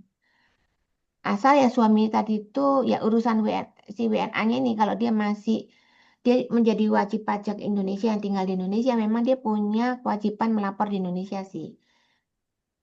Tapi ketika ada pindah hibah dari suami ke istri itu bukan untuk pajak. Dan ini mungkin kabar bahagia buat yang eh, suami istri hari ini itu eh, ada seminar hari Jumat tanggal 28. Nanti saya akan berikan linknya. Itu ada apa namanya seminar saya bersama dengan Chef Tenu tentang pisah harta dan tentang harta dalam perkawinan. Jadi cinta bisa bersatu tapi harta berpisah. Gimana kita strategi efisiensi pajak supaya anti pailit juga. Pastikan Bapak Ibu mendaftar ya. Oh, linknya nanti saya coba cari bentar. Nah, saya nanti berikan ya. Chef Tenu mungkin boleh tambahkan yang mengenai hari Jumat mungkin bisa dikasih spill dikit. Iya, terima kasih Bu Feni. Bapak Ibu sekalian, hari Jumat kita akan membahas mengenai harta dalam perkawinan. Karena ada beberapa hal yang berkonsultasi klien dengan saya dan Bu Feni, ternyata terkait mengenai harta dalam perkawinan ini cukup dibutuhkan pemahamannya gitu. Karena apa? Karena memang ternyata misalnya terjadi perpisahan atau perceraian dari pasangan yang sebelumnya membangun kesejahteraan dan kekayaan bersama, ternyata ada ketentuan hukum yang mungkin dari salah satu pihak tidak menguntungkan begitu. Jadi nanti hari Jumat kita akan mempelajari bagaimana sebaiknya dilakukan yang namanya sebuah perjanjian di dalam perkawinan dan bagaimana membentuk portofolio yang paling tepat terkait mengenai harta, khususnya adalah hartanya masuk dalam kategori sebagai harta pribadi. Perlu tidak ada perjanjian. Kalau tidak ada perjanjian, konsekuensinya apa begitu? Resikonya apa terkait mengenai kepailitan dan lain sebagainya ya. Karena bagaimanapun ada hal yang perlu dilindungi, tidak hanya kepada si pemilik harta, tapi kepada pasangannya. Untuk perlu dilindungi, jangan sampai ketika pemilik harta mengalami satu kebangkrutan, kemudian pasangannya pun mengalami hal yang sama. Nah, bagaimana cara menghindarinya? Kita akan bertemu di hari Jumat dengan beberapa kasus yang sudah berkonsultasi dengan saya dan juga Bu Feni. Itu, Bu Feni. Oke, thank you. Dari sisi saya akan bicara juga tentang pisah harta ini dari sisi ketika misalnya ada istri yang nggak bekerja. Nanti akan ada sisi hal yang lain kita perlu peduli apa? Karena ini benar-benar kejadian dari cerita klien saya. Dia bilang si istrinya bilang, untung aja gitu dia bilang, untung aja si suami saya itu sudah punya ini karena pada waktu dia sudah bangkrut, dia nggak peduli mengenai literasi keuangan. Akhirnya ya tadi tuh untung aja dia sudah punya produk asuransi kesehatan salah satunya yang dibelikan oleh istrinya pada saat dia sudah waktu masih belum bercerai dibelikan sehingga itu masih dimiliki karena pada saat bangkrut kemudian si suaminya mengalami stroke. Nah, itu ada masalah. Jadi, pisah harta sih aman ya bagi si pasangannya. Tapi pasangan yang tiba-tiba salah satunya bangkrut itu tidak menguntungkan yang disampaikan oleh Citen. Jadi, perlu apa? Saya akan bahas dari sisi sana dan dari sisi pajak. Tadi kan mengenai eh, ketika pisah harta pajak gimana tuh? Nanti itu akan saya juga bahas pelaporan pajaknya gimana. Terus apakah hibah suami istri pisah harta itu kena pajak apa enggak? Pastikan hari Jumat hadir ya.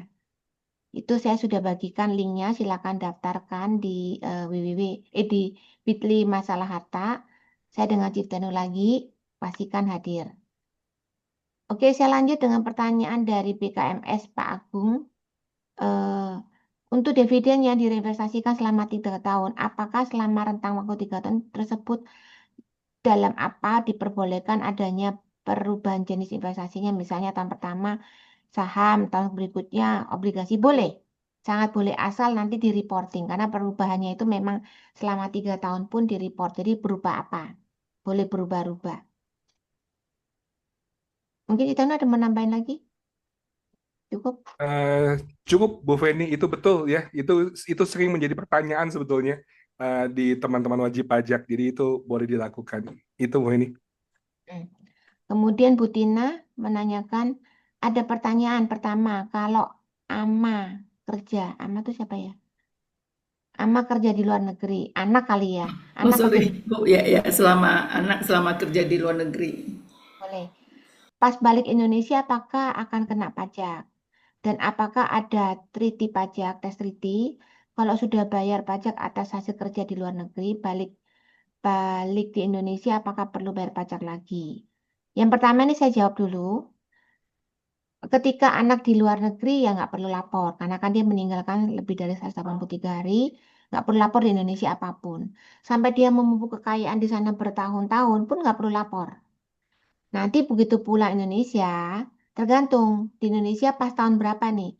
Awal tahun 2025 ini atau akhir tahun 2025.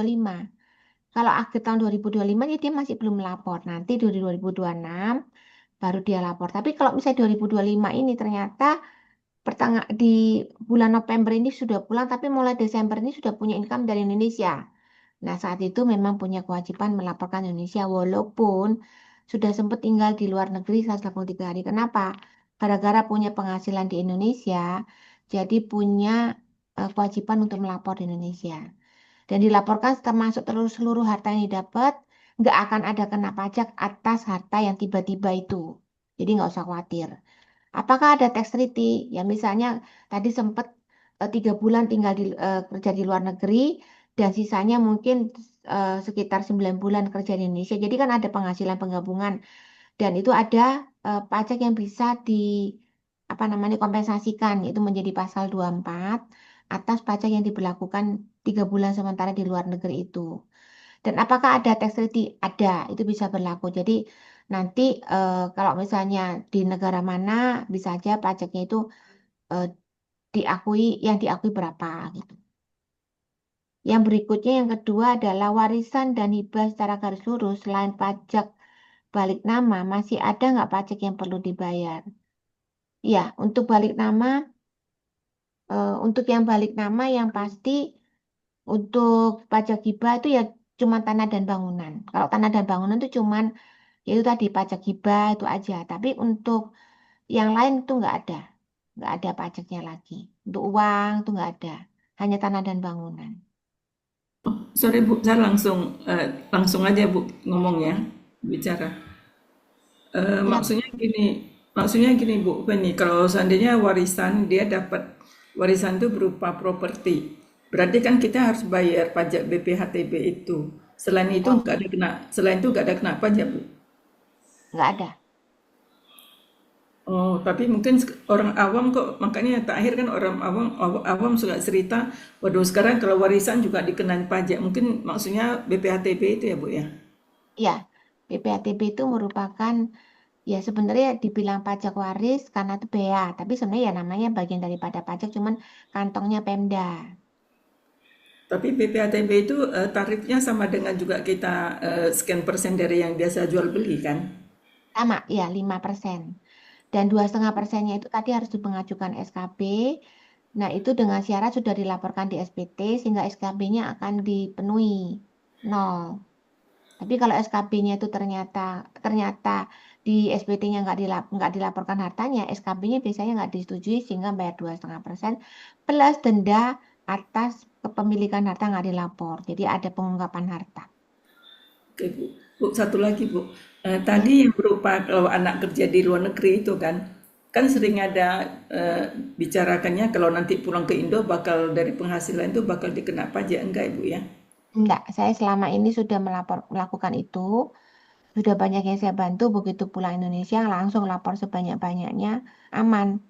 Karena memang dia memupuk di sana apapun tiba-tiba seorang pulang Indonesia bawa harta itu ya aman. Oke, berarti kan selama dia di luar negeri kan berarti dia nggak ada NPWP kan Bu? Iya, nggak ada NPWP ataupun ketika punya NPWP dia mengajukan non efektif atau menjadi subjek pajak luar negeri. Oh, atau nanti sampai di Indo baru dia buatkan NPWP gitu. Ya, kalau sekarang belum punya, nanti sampai Indonesia bikin ataupun yang ketika sempat punya tidak lapor, jadi non efektif atau mengajukan subjek pajak luar negeri, begitu sampai di Indonesia diaktifkan kembali. Oke, baik Bu. Yang satu Bu, kalau tereti pajak itu tergantung presentasinya tergantung masing-masing negara ya Bu ya. Betul, gantung masing-masing negara. Oke, kalau itu oh nggak usah lah itu kalau tereti itu akan ada tereti itu contohnya dalam transaksi apa Bu? Tax treaty itu ya termasuk yang tadi salah satu tadi yang contohnya 3 bulan dia sempat kerja di luar, 9 bulannya kerja di Indonesia. Maka atas yang kerja di luar negeri itu kan harus digabungkan dengan penghasilan Indonesia. Nah ini tergantung kalau dia memang masuk negara P3B bisa aja nggak kena bayar pajak tinggal dilaporkan penghasilan bukan objek pajak. Tapi kalau misalnya dia bukan negara yang di dalam tax treaty, dia harus digabungkan sehingga pajak yang dipotong di sana menjadi pasal 24. Oh, kalau Dikreditkan oke, kalau yang ini Bu, kalau Jepang antara Jepang, Singapura, Australia ada tereti pajaknya Bu. ada. Oh, Jumlah saya cuma nggak hafal aja. oke, oke. Baik, terima kasih Bu. Iya. Dari Pak Agung lagi, apabila kenaikan yang terjadi saat ini, lalu kita melakukan penjualan, apakah kita juga dikenakan pajak penghasilan progresif, hanya pajak atas capital gain atau penjualan LN tersebut aja? Oh ya untuk investasi logam mulia betul. Untuk logam mulia, ya atas kalau kita sudah nyatetnya. ngakui waktu itu harganya berapa. Sekarang begitu kita habiskan nilai hartanya itu hilang, kita jual, maka itu ada capital gain. Progresif betul. Atas keuntungannya aja, Bu, Pak. Pak Singgi, mengenai PPS apabila ada warisan tabungan dari orang tua ke pewaris, bagaimana prosesnya? Dan di mana umpama orang tua tidak pernah ada pelaporan SPT.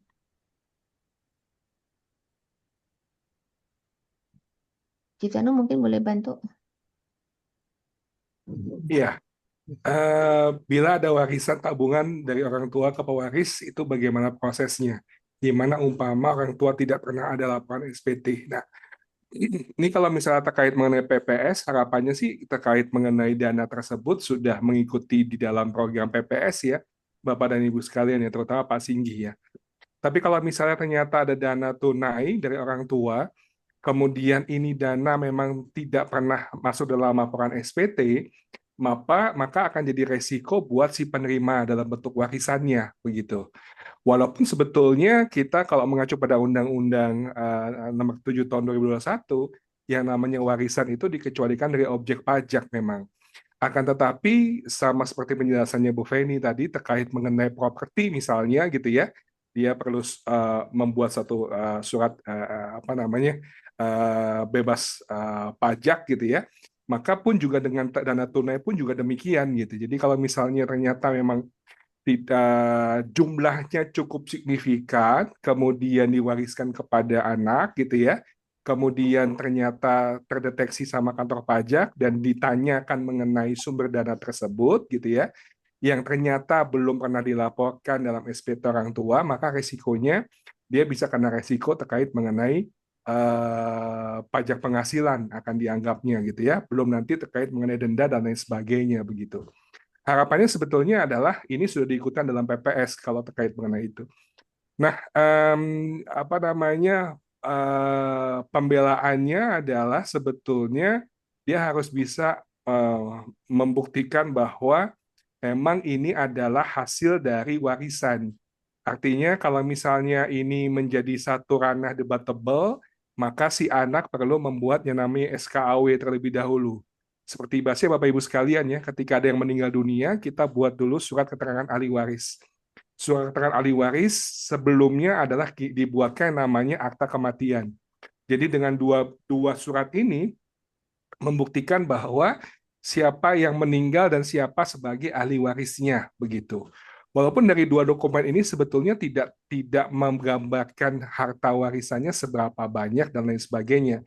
Perlu dibuktikan dengan pemindah bukuan dan lain-lain. Nanti ada prosesnya di lembaga jasa keuangan, misalnya di bank gitu ya, terkait mengenai transfer asetnya gitu. Jadi dari situ yang dipegang adalah karena ini adalah warisan, semoga ini tidak menjadi objek pajak gitu ya.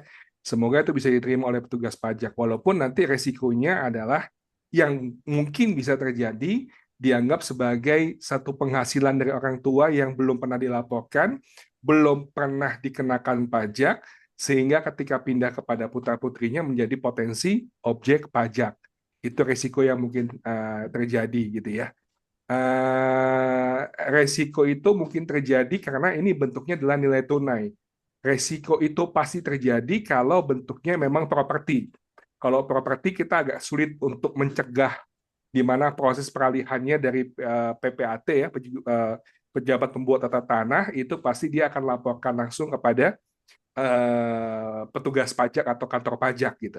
Tapi kalau bentuk uang tunai ini tergantung jumlah dari uang tunai tersebut begitu.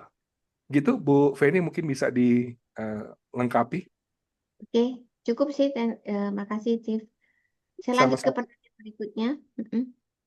Ini dari Pak Agung untuk investasi pada kelola yang dikelola oleh Bapeti ya. Kalau setahu saya yang dikelola oleh Bapeti itu sepanjang sudah itu dikenakan final sih atau melaporkan sendiri secara final. Tadi saya udah kasih contoh kripto kalau memang di bawah naungan Indodax dan sudah ditransfer ke Indodax dan toko kripto itu sudah dikenakan final. Tapi kalau atas dijualnya dikenakan 0,1 kan, sudah dipotong otomatis seperti saham. Tapi pada saat eh, di luar daripada itu, berarti bisa lapor sendiri 0,2 atas dijualnya. Itu seperti itu sih Pak Agung. Contohnya itu yang kripto ya. Bu Andriani, Bu untuk penjualan aset LM, bagaimana cara kantor pajak menelusuri? Apakah setiap penjualan harus menyimpan invoice kan sedang pembeliannya dulu harganya berapa? Mungkin tidak ada invoice-nya jika mungkin tidak ada invoice-nya jika pun ada pakai rata-rata atau gimana. Jadi gini Bu, jadi eh, memang pajak nggak bisa menelusuri dari mana? Dari yang Ibu laporkan di harta. Jadi saat ini Ibu ngakui nih, tahun 2020 beli LM, yang saya kasih contoh tadi, beli LM misalnya 1000 gram dikali 500.000. Berarti uangnya di dalam bentuk 5 miliar. Nah tinggal 5 miliar ini tiba-tiba di tahun 2025 ini akan kita lapor, itu butuh uang. Kita memang jual. Nah, jualnya itu memang paling nggak ada buktinya gitu disimpan. Itu harganya berapa? Atas dijualnya itulah dengan dibandingkan waktu kita lapor tuh 5 miliar tuh jadi berapa? Mungkin harganya udah naik jadi 3 kali lipat mungkin. Atau kalau harga ini dibandingkan harga 3 juta udah naik 6 kali lipat. Yaitu ke atas keuntungan 5 lipatnya itu yang bayar pajak. Itu caranya pajak tahu. Atau hari ini kalau Bapak Ibu membelinya jual beli emasnya melalui apa ya? Melalui fintech ya atau melalui bank kan ada ya, melalui pegadaian gitu ya beli tabung emas itu kan ada. Itu setiap kali beli emasnya itu dipotong pajak 0,45. Nah, setiap yang dipotong 0,45 ini kerekod. Jadi kemarin saya juga ada satu dosen yang saya benahin perpajakannya. Waktu saya buka di pralaporannya tahun 2024 karena beliau nggak lapor pajak bertahun-tahun.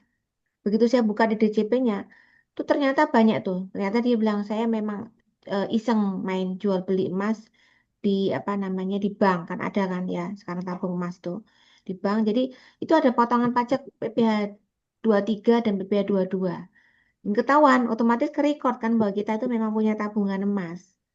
Ya pasti itu nggak akan kita lari. Atau kita belinya langsung ke Antam. Nah, ada juga klien saya yang dapat putih potong atas beli di Antamnya itu sebesar 0,45. Nah, dianggapnya itu penghasilan. Padahal itu kan sebenarnya bukan penghasilan. Nggak bisa kita akui sebagai penghasilan. PP-nya juga kita nggak bisa kreditkan karena emas itu nggak kita jual dulu. Kita masih skip. Maka PP 23-nya itu akan kebuang. Tapi ketahuan ke record bahwa kita tuh pernah beli dengan harga sekian. Karena 0,45 dari nilai harga emasnya kalau di gross up udah tahu oh nih harga nilainya berapa. Itu bisa ketahuan. Itu kita harus catat di SPT atas kepemilikan emasnya. Saat jual, otomatis kita harus lapor karena kita sudah terlanjur belinya kita lapor. Nggak bisa tiba-tiba hilang gitu. Pasti akan dikejar capital gini. Itu caranya sih, Bu. Memang agak jelimet kalau masalah emas itu. Sama dengan mata uang asing. Pak Joni, kalau sudah tax resident di luar dan tinggal lebih dari 183 hari di luar negeri, bagaimana perlakuan pelaporan dan yang yang kena pajak pajak apa aja untuk dividen dan penghasilan luar negeri? Dan bagaimana penghasilan SPLN untuk bebas dari pajak di Indonesia? Yang pasti kalau sudah meninggalkan saya sebelum 3 hari, nggak perlu lapor apa-apa di Indonesia. Pastikan nggak punya penghasilan Indonesia juga. Dan ajukan menjadi SPLN, otomatis menjadi non-efektif. Tapi kalau misalnya tinggal di luar, tapi selalu remote jadi dosen di Indonesia, saya ada sih satu klien yang dia remote. Nah, dia ketika remote, dia bisa mengajukan SPLN, dan ketika dia dapat penghasilan berupa PP 21, terimanya bukan PP 21, tapi PP 26. Perpajakannya adalah final 20%. Maka lebih tinggi dibandingkan nggak berlaku PP 21 di Indonesia. Berlakunya supir pajak luar negeri. Walaupun kita WNI, tapi kita tinggal di luar. Maka berlakunya adalah perpajakan eh, SPLN. Itu 20% final biasanya. Nah, untuk dividen gimana? Dividennya dividen dalam atau luar negeri?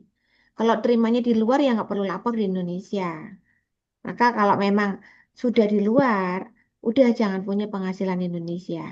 Kalau punya penghasilan Indonesia, tadi kenanya menjadi pasal 26. Bu Andriani, pertanyaan kedua, mekanismenya hibah berupa uang dilapor pajak orang tua dilaporkan seperti apa? Di kolom mana? Di bagian yang penghasilan bukan objek pajak, hibah namanya.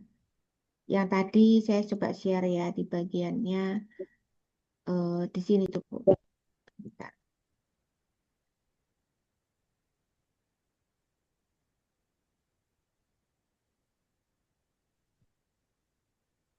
Nih, di penghasilan bukan objek pajak, yang tidak termasuk objek pajak. Nanti kalau di kolomnya kan nggak Romawi 3, nanti kan ada L1, L2, L3, nanti tulisannya lampiran 1, 2, 3 itu nanti di korteks.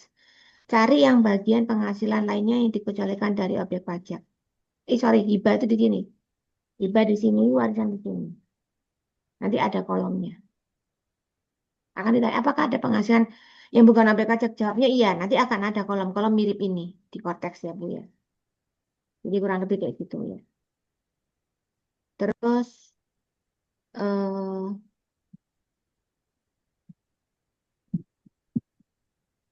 Bu Grace, jika aset rumah yang ada di SPT Ortu masih menggunakan harga perolehan, nanti jika ada waktu waris, maka harga rumah sudah naik. Apakah harus bayar pajak atas capital gain-nya? Tadi saya sudah jawab deh, kalau rumah nggak ada capital gain di Indonesia, kecuali aset luar negeri. Mungkin Ciftanu bisa nambahin dikit yang mengenai pertanyaannya dari Bu Grace. Iya, sudah oke sih, Bu. Jadi emang beberapa hal ada pertanyaan dari wajib pajak atau dari klien ya, memang saat pelaporan rumah tersebut memang harga perolehan gitu ya, sampai dengan waktu yang akan datang gitu tidak akan ada perubahan gitu, perolehannya di tahun berapa, harganya berapa gitu. Kemudian ketika berpindah sebagai warisan gitu ya, akan ada perubahan terkait mengenai harta tersebut, iya betul gitu. Tapi bukan menjadi objek pajak karena ada selisih capital gain ataupun ada margin ataupun ada pertumbuhan dari aset tersebut begitu. Sudah oke, Bu Feni? Jelas ya Bu Grace. Oke, Bu Nia, apakah isi surat kehendak sama dengan isi surat waris? Itu Ciftanu kayaknya harus jawab nih. Apakah surat kehendak harus di Apakah depan Apakah isi notaris? surat kehendak sama dengan isi surat waris? Apakah surat kehendak harus dibuat juga di depan notaris?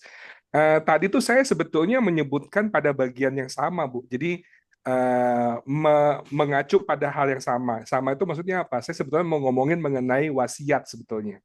Wasiat itu bahasa lainnya adalah testamen, bahasanya lainnya adalah yang disebut sebagai surat waris gitu ya, uh, uh, atau bahasa gampangnya adalah surat kehendak gitu ya, bahasa Indonesianya begitu. Apakah surat yang namanya surat wasiat, kehendak atau testamen itu di hadapan notaris membuatnya? Jawabannya iya gitu. Kalau mengacu pada ketentuan undang-undang dibuatnya di hadapan notaris begitu. Supaya apa? Supaya surat kehendak tersebut atau surat wasiat tersebut itu didaftarkan ke daftar pusat wasiat di bawah Kementerian Kehakiman, AHU ya, Administrasi Hukum Umum, supaya didaftarkan. Nah, em, ketika sudah didaftarkan, maka kalaupun nanti ketika meninggal si penulis wasiat atau pemilik wasiat, kemudian notarisnya juga mungkin sudah pensiun, ketika sudah didaftarkan tetap bisa dilacak oleh notaris manapun di Indonesia terkait mengenai pewaris ini semasa hidup membuat wasiat atau tidak gitu ya. Karena kalau sudah didaftarkan berarti bisa dilacak. Kalau ada wasiatnya berarti bisa diakses terkait wasiatnya sampai dengan dibacakan isi wasiatnya. Itu keunggulan kenapa mesti di hadapan notaris lain. Membuat di hadapan notaris itu teman-teman notaris karena beliau paham hukum gitu ya. Jadi akan ada pertimbangan-pertimbangan hukum dalam membuat yang namanya wasiat. Karena ada yang namanya hak setengah harta bersama, ada yang namanya hak mutlak seorang anak gitu ya dan lain sebagainya. Itu ada pertimbangan hukum supaya apa? Supaya pelaksanaan wasiat nantinya tidak menimbulkan sebuah sengketa. Maka ada beberapa hal sebagai koreksi dari teman-teman notaris dalam saat menulis wasiat dari si pewarisnya begitu. Jadi memang diarahkan untuk dibuat di hadapan notaris. Begitu Bu Feni. Oke, makasih, Chief. Ini dari Gema. Hmm, saya Gema, dividen atau bunga dari saham produk investasi, capital gain dari jual saham reksadana, jual properti dan penghasilan kerja yang berasal dari luar negeri, juga bebas pajak jika diinvestasikan di Indonesia. Penghasilan di luar negeri apapun ketika direinvestasi berarti kan dibawa pulang Indonesia terus diinvestasikan berupa berbagai macam program investasi bisa diversifikasikan ke salah satu produk yang bukan objek pajak seperti asuransi atau pensiun itu bebas pajak. Tapi khusus untuk dividen yang dari luar negeri dipastikan dividen yang dibagi itu 30% dari laba berjalan tahun tersebut baru bisa dibebaskan pajak. Tapi kalau yang lain nggak ada syarat. Keuntungan dari bunganya, dari apa namanya saham, dari produk investasi yang lain, itu capital gain-nya itu bisa dibawa pulang dan bebas pajak. Asal diinvestasikan dan direporting. Diinvestasikan harus seluruhnya dan 3 tahun saja. Setelah itu bebas mau dikemanakan. Oke, dari Butina. Eh, Butina Pak dan Pak Tenu, jika dalam satu sertifikat rumah ada 2 nama pemilik, ibu dan salah satunya anak. Selama ini yang sudah dilapor SPT anak, karena orang tua tidak miliki NPWP. Ke depan akan hibah buat beberapa anak ingin minta pengarahan mekanisme yang lebih baik dapat direlasikan karena seperti rumit satu sertifikat ada beberapa nama. Silakan Cip, mungkin Cip Tenu dulu. Iya, eh, Bu Tina, ini memang satu sertifikat ada satu nama, ada yang satu sertifikat ada beberapa nama memang. Satu sertifikat lebih daripada satu itu sebetulnya sudah agak rumit sebetulnya ya Bapak Ibu sekalian ya Bu Tina ya gitu. Tapi itu boleh, itu memungkinkan ya dalam hal apa namanya penerbitan sertifikat begitu ya dengan berbagai macam pertimbangan gitu. Tapi kalau coba saya baca lagi, selama ini sudah dilaporkan dalam SPT anak. Oke, betul. Jadi kalau misalnya ini ada 2 nama, kemudian salah satunya adalah anak, kemudian hanya dia melaporkan, diperbolehkan dia melaporkan untuk seluruh kepemilikan jumlah dari tanah maupun bangunan yang ada di dalam sertifikat tersebut. Khususnya adalah apa namanya luas tanahnya gitu ya. Karena orang tua tidak memiliki NPWP. Ke depan akan ada hibah buat beberapa anak. Ingin meninggal pengarahan mekanisme yang lebih baik yang dapat direalisasikan karena sepertinya rumit satu sertifikat ada beberapa nama. Nah, kalau Bini bicara mengenai akan ada penghibahan, berarti asumsi kami atau asumsi saya adalah yang mau dihibahkan adalah bagian dari si ibu. Karena ada 2 nama ya, apa namanya, Bu Tina.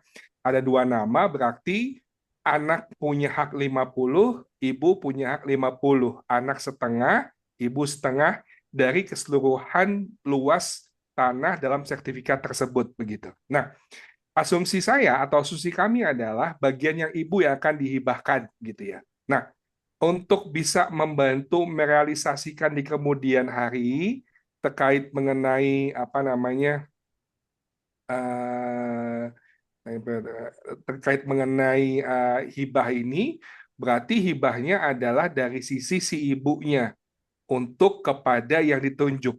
Bisa jadi ada satu ataupun lebih dari ada satu anak yang mungkin namanya tidak atau belum tercantum di dalam sertifikat tersebut.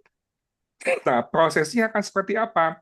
Prosesnya pastinya Bu Tina ini akan hadir di teman-teman PPAT, pejabat pembuatan tanah, untuk melakukan yang namanya hibah terkait mengenai apa namanya kepemilikan tanah dari yang salah satunya adalah ada nama orang tua atau nama ibu di dalam sertifikat tersebut gitu ya. Nanti perhitungan segala macam ada di PPAT terkait mengenai peralihannya termasuk terkait mengenai biaya begitu. Nah, biasanya kalau misalnya klien datang ke kami, kemudian dia mau melakukan hibah, kami tanyakan tujuan hibahnya apa, begitu ya. Tujuan hibahnya apa tuh maksudnya adalah kalau itu adalah milik orang tua atau sebagiannya milik orang tua, kami selalu sarankan udah itu tetap milik orang tua saja, tidak apa-apa gitu. Artinya orang tua yang sudah bekerja, sudah mengumpulkan harta kekayaan, kemudian dialah yang memanfaatkan harta tersebut begitu ya. Karena kita nggak tahu ke depannya, misalnya begini, usia sampai berapa bukan berarti yang tua akan tutup usia lebih dahulu, kan belum tentu seperti itu ya. Tuhan punya rencana dan Tuhan punya takdirnya begitu ya. Jangan-jangan ketika dihibahkan ternyata yang tutup usia adalah si anaknya. Nah, itu mungkin bisa terjadi dan itu mungkin bisa jadi pertimbangan begitu. Tapi kalau misalnya kita temukan bahwa ternyata memang orang tua ini atau si ibu ini usianya memang sudah sepuh gitu ya, sudah usia mungkin lebih dari 70 tahun gitu ya. Kemudian pertimbangannya adalah kalau nanti ya saya nggak ada, berarti prosesnya akan masuk kepada proses waris gitu ya. Kemudian nanti akan malah lagi repot dan lain sebagainya. Saya khawatir akan ada sengketa kecil dalam keluarga ya terhadap anak-anaknya. Maka kalau itu pertimbangannya kemudian dia mau melakukan hibah, silakan saja gitu ya untuk melakukan hibah. Tapi sekali lagi mekanismenya ada di PPAT ya. Kan kalau kita lihat ada pelang notaris dari resmi PPAT, nanti PPAT akan proses terkait mengenai hibah ini diberikan kepada siapa gitu ya, atas satu anak atau dua atau lebih daripada satu anak begitu. Itu penjelasan saya. Saya nggak tahu. Bu Tina dari sini ada mau yang ditambahkan atau ada yang mungkin kami nggak tangkap nggak dari pertanyaan Bu Tina? Monggo silakan ya Bu. Yang paling tetap di reminder sih kasus ini adalah jangan sampai hibahnya itu dari kakak sama adik ya. Karena tadi ada satu ibu satu anak ya. Yang pasti yang dihibah ya bagiannya ibu. Kalau bagiannya adik atau bagian anaknya itu terus dihibah lagi ke anak yang lain, itu akan kena capital, bukan capital, kena pajak yang tadi saya bahas tadi. Saya ceritakan itu. Iya, betul, betul Bu Feni. Terima kasih Pak Bu Penny. Oh, maksudnya kan kalau dari ibunya hibahkan ke anak yang lain, beberapa anak lain itu kan tidak akan kena pajak. Kecuali kalau satu anak itu hibahkan ke saudaranya kan, itu kena pajak. Betul. Oke, Pak. Jadi kalau dengan kata lain dari ibunya hibahkan ke anak yang lain, berarti satu sertifikat itu kan bisa terjadi mungkin 5 atau 6 nama. Nah, cara lapor di SPT-nya ke depan apa tetap SPT yang sebelumnya itu, yang anak satu yang dari awalnya, contohnya. Iya.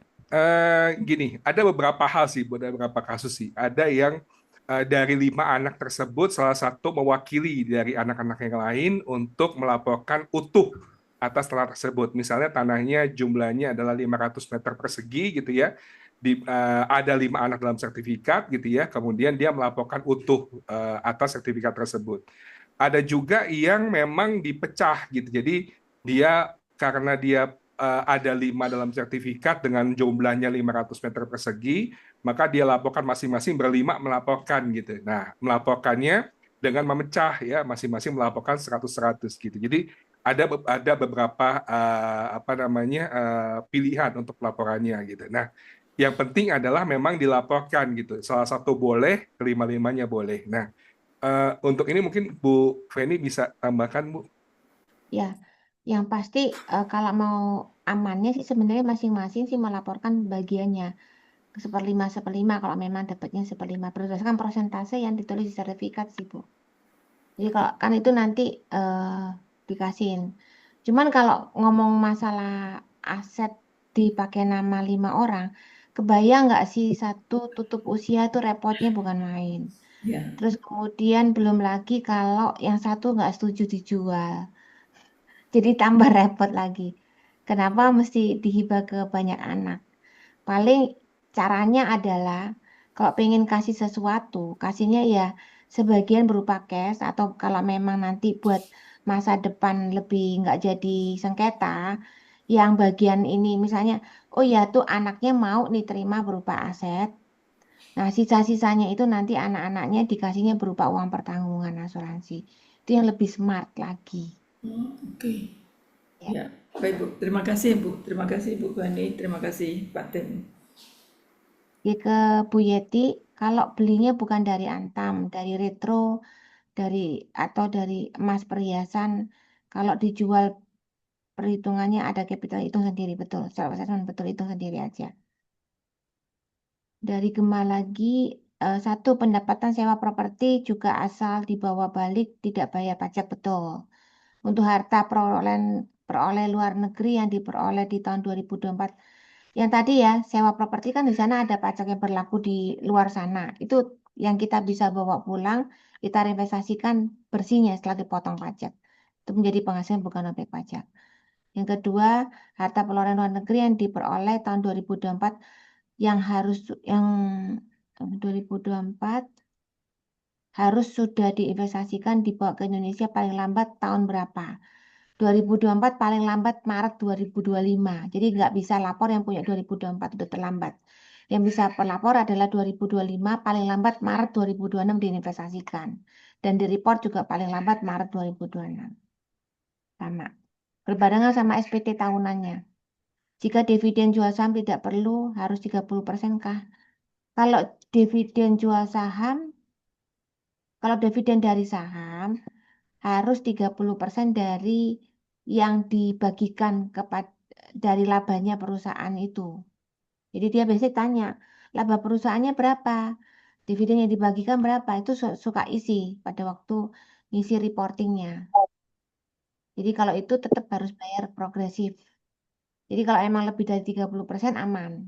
Minimum 30%. Bisa direinvestasikan dan penghasilan bukan objek pajak. Oke, saya sudahi ya. Mungkin reminder lagi yang Bapak Ibu tadi yang pengen ikutan game untuk dapat berhadiah GoPay, bisa isi absensi. Saya recordnya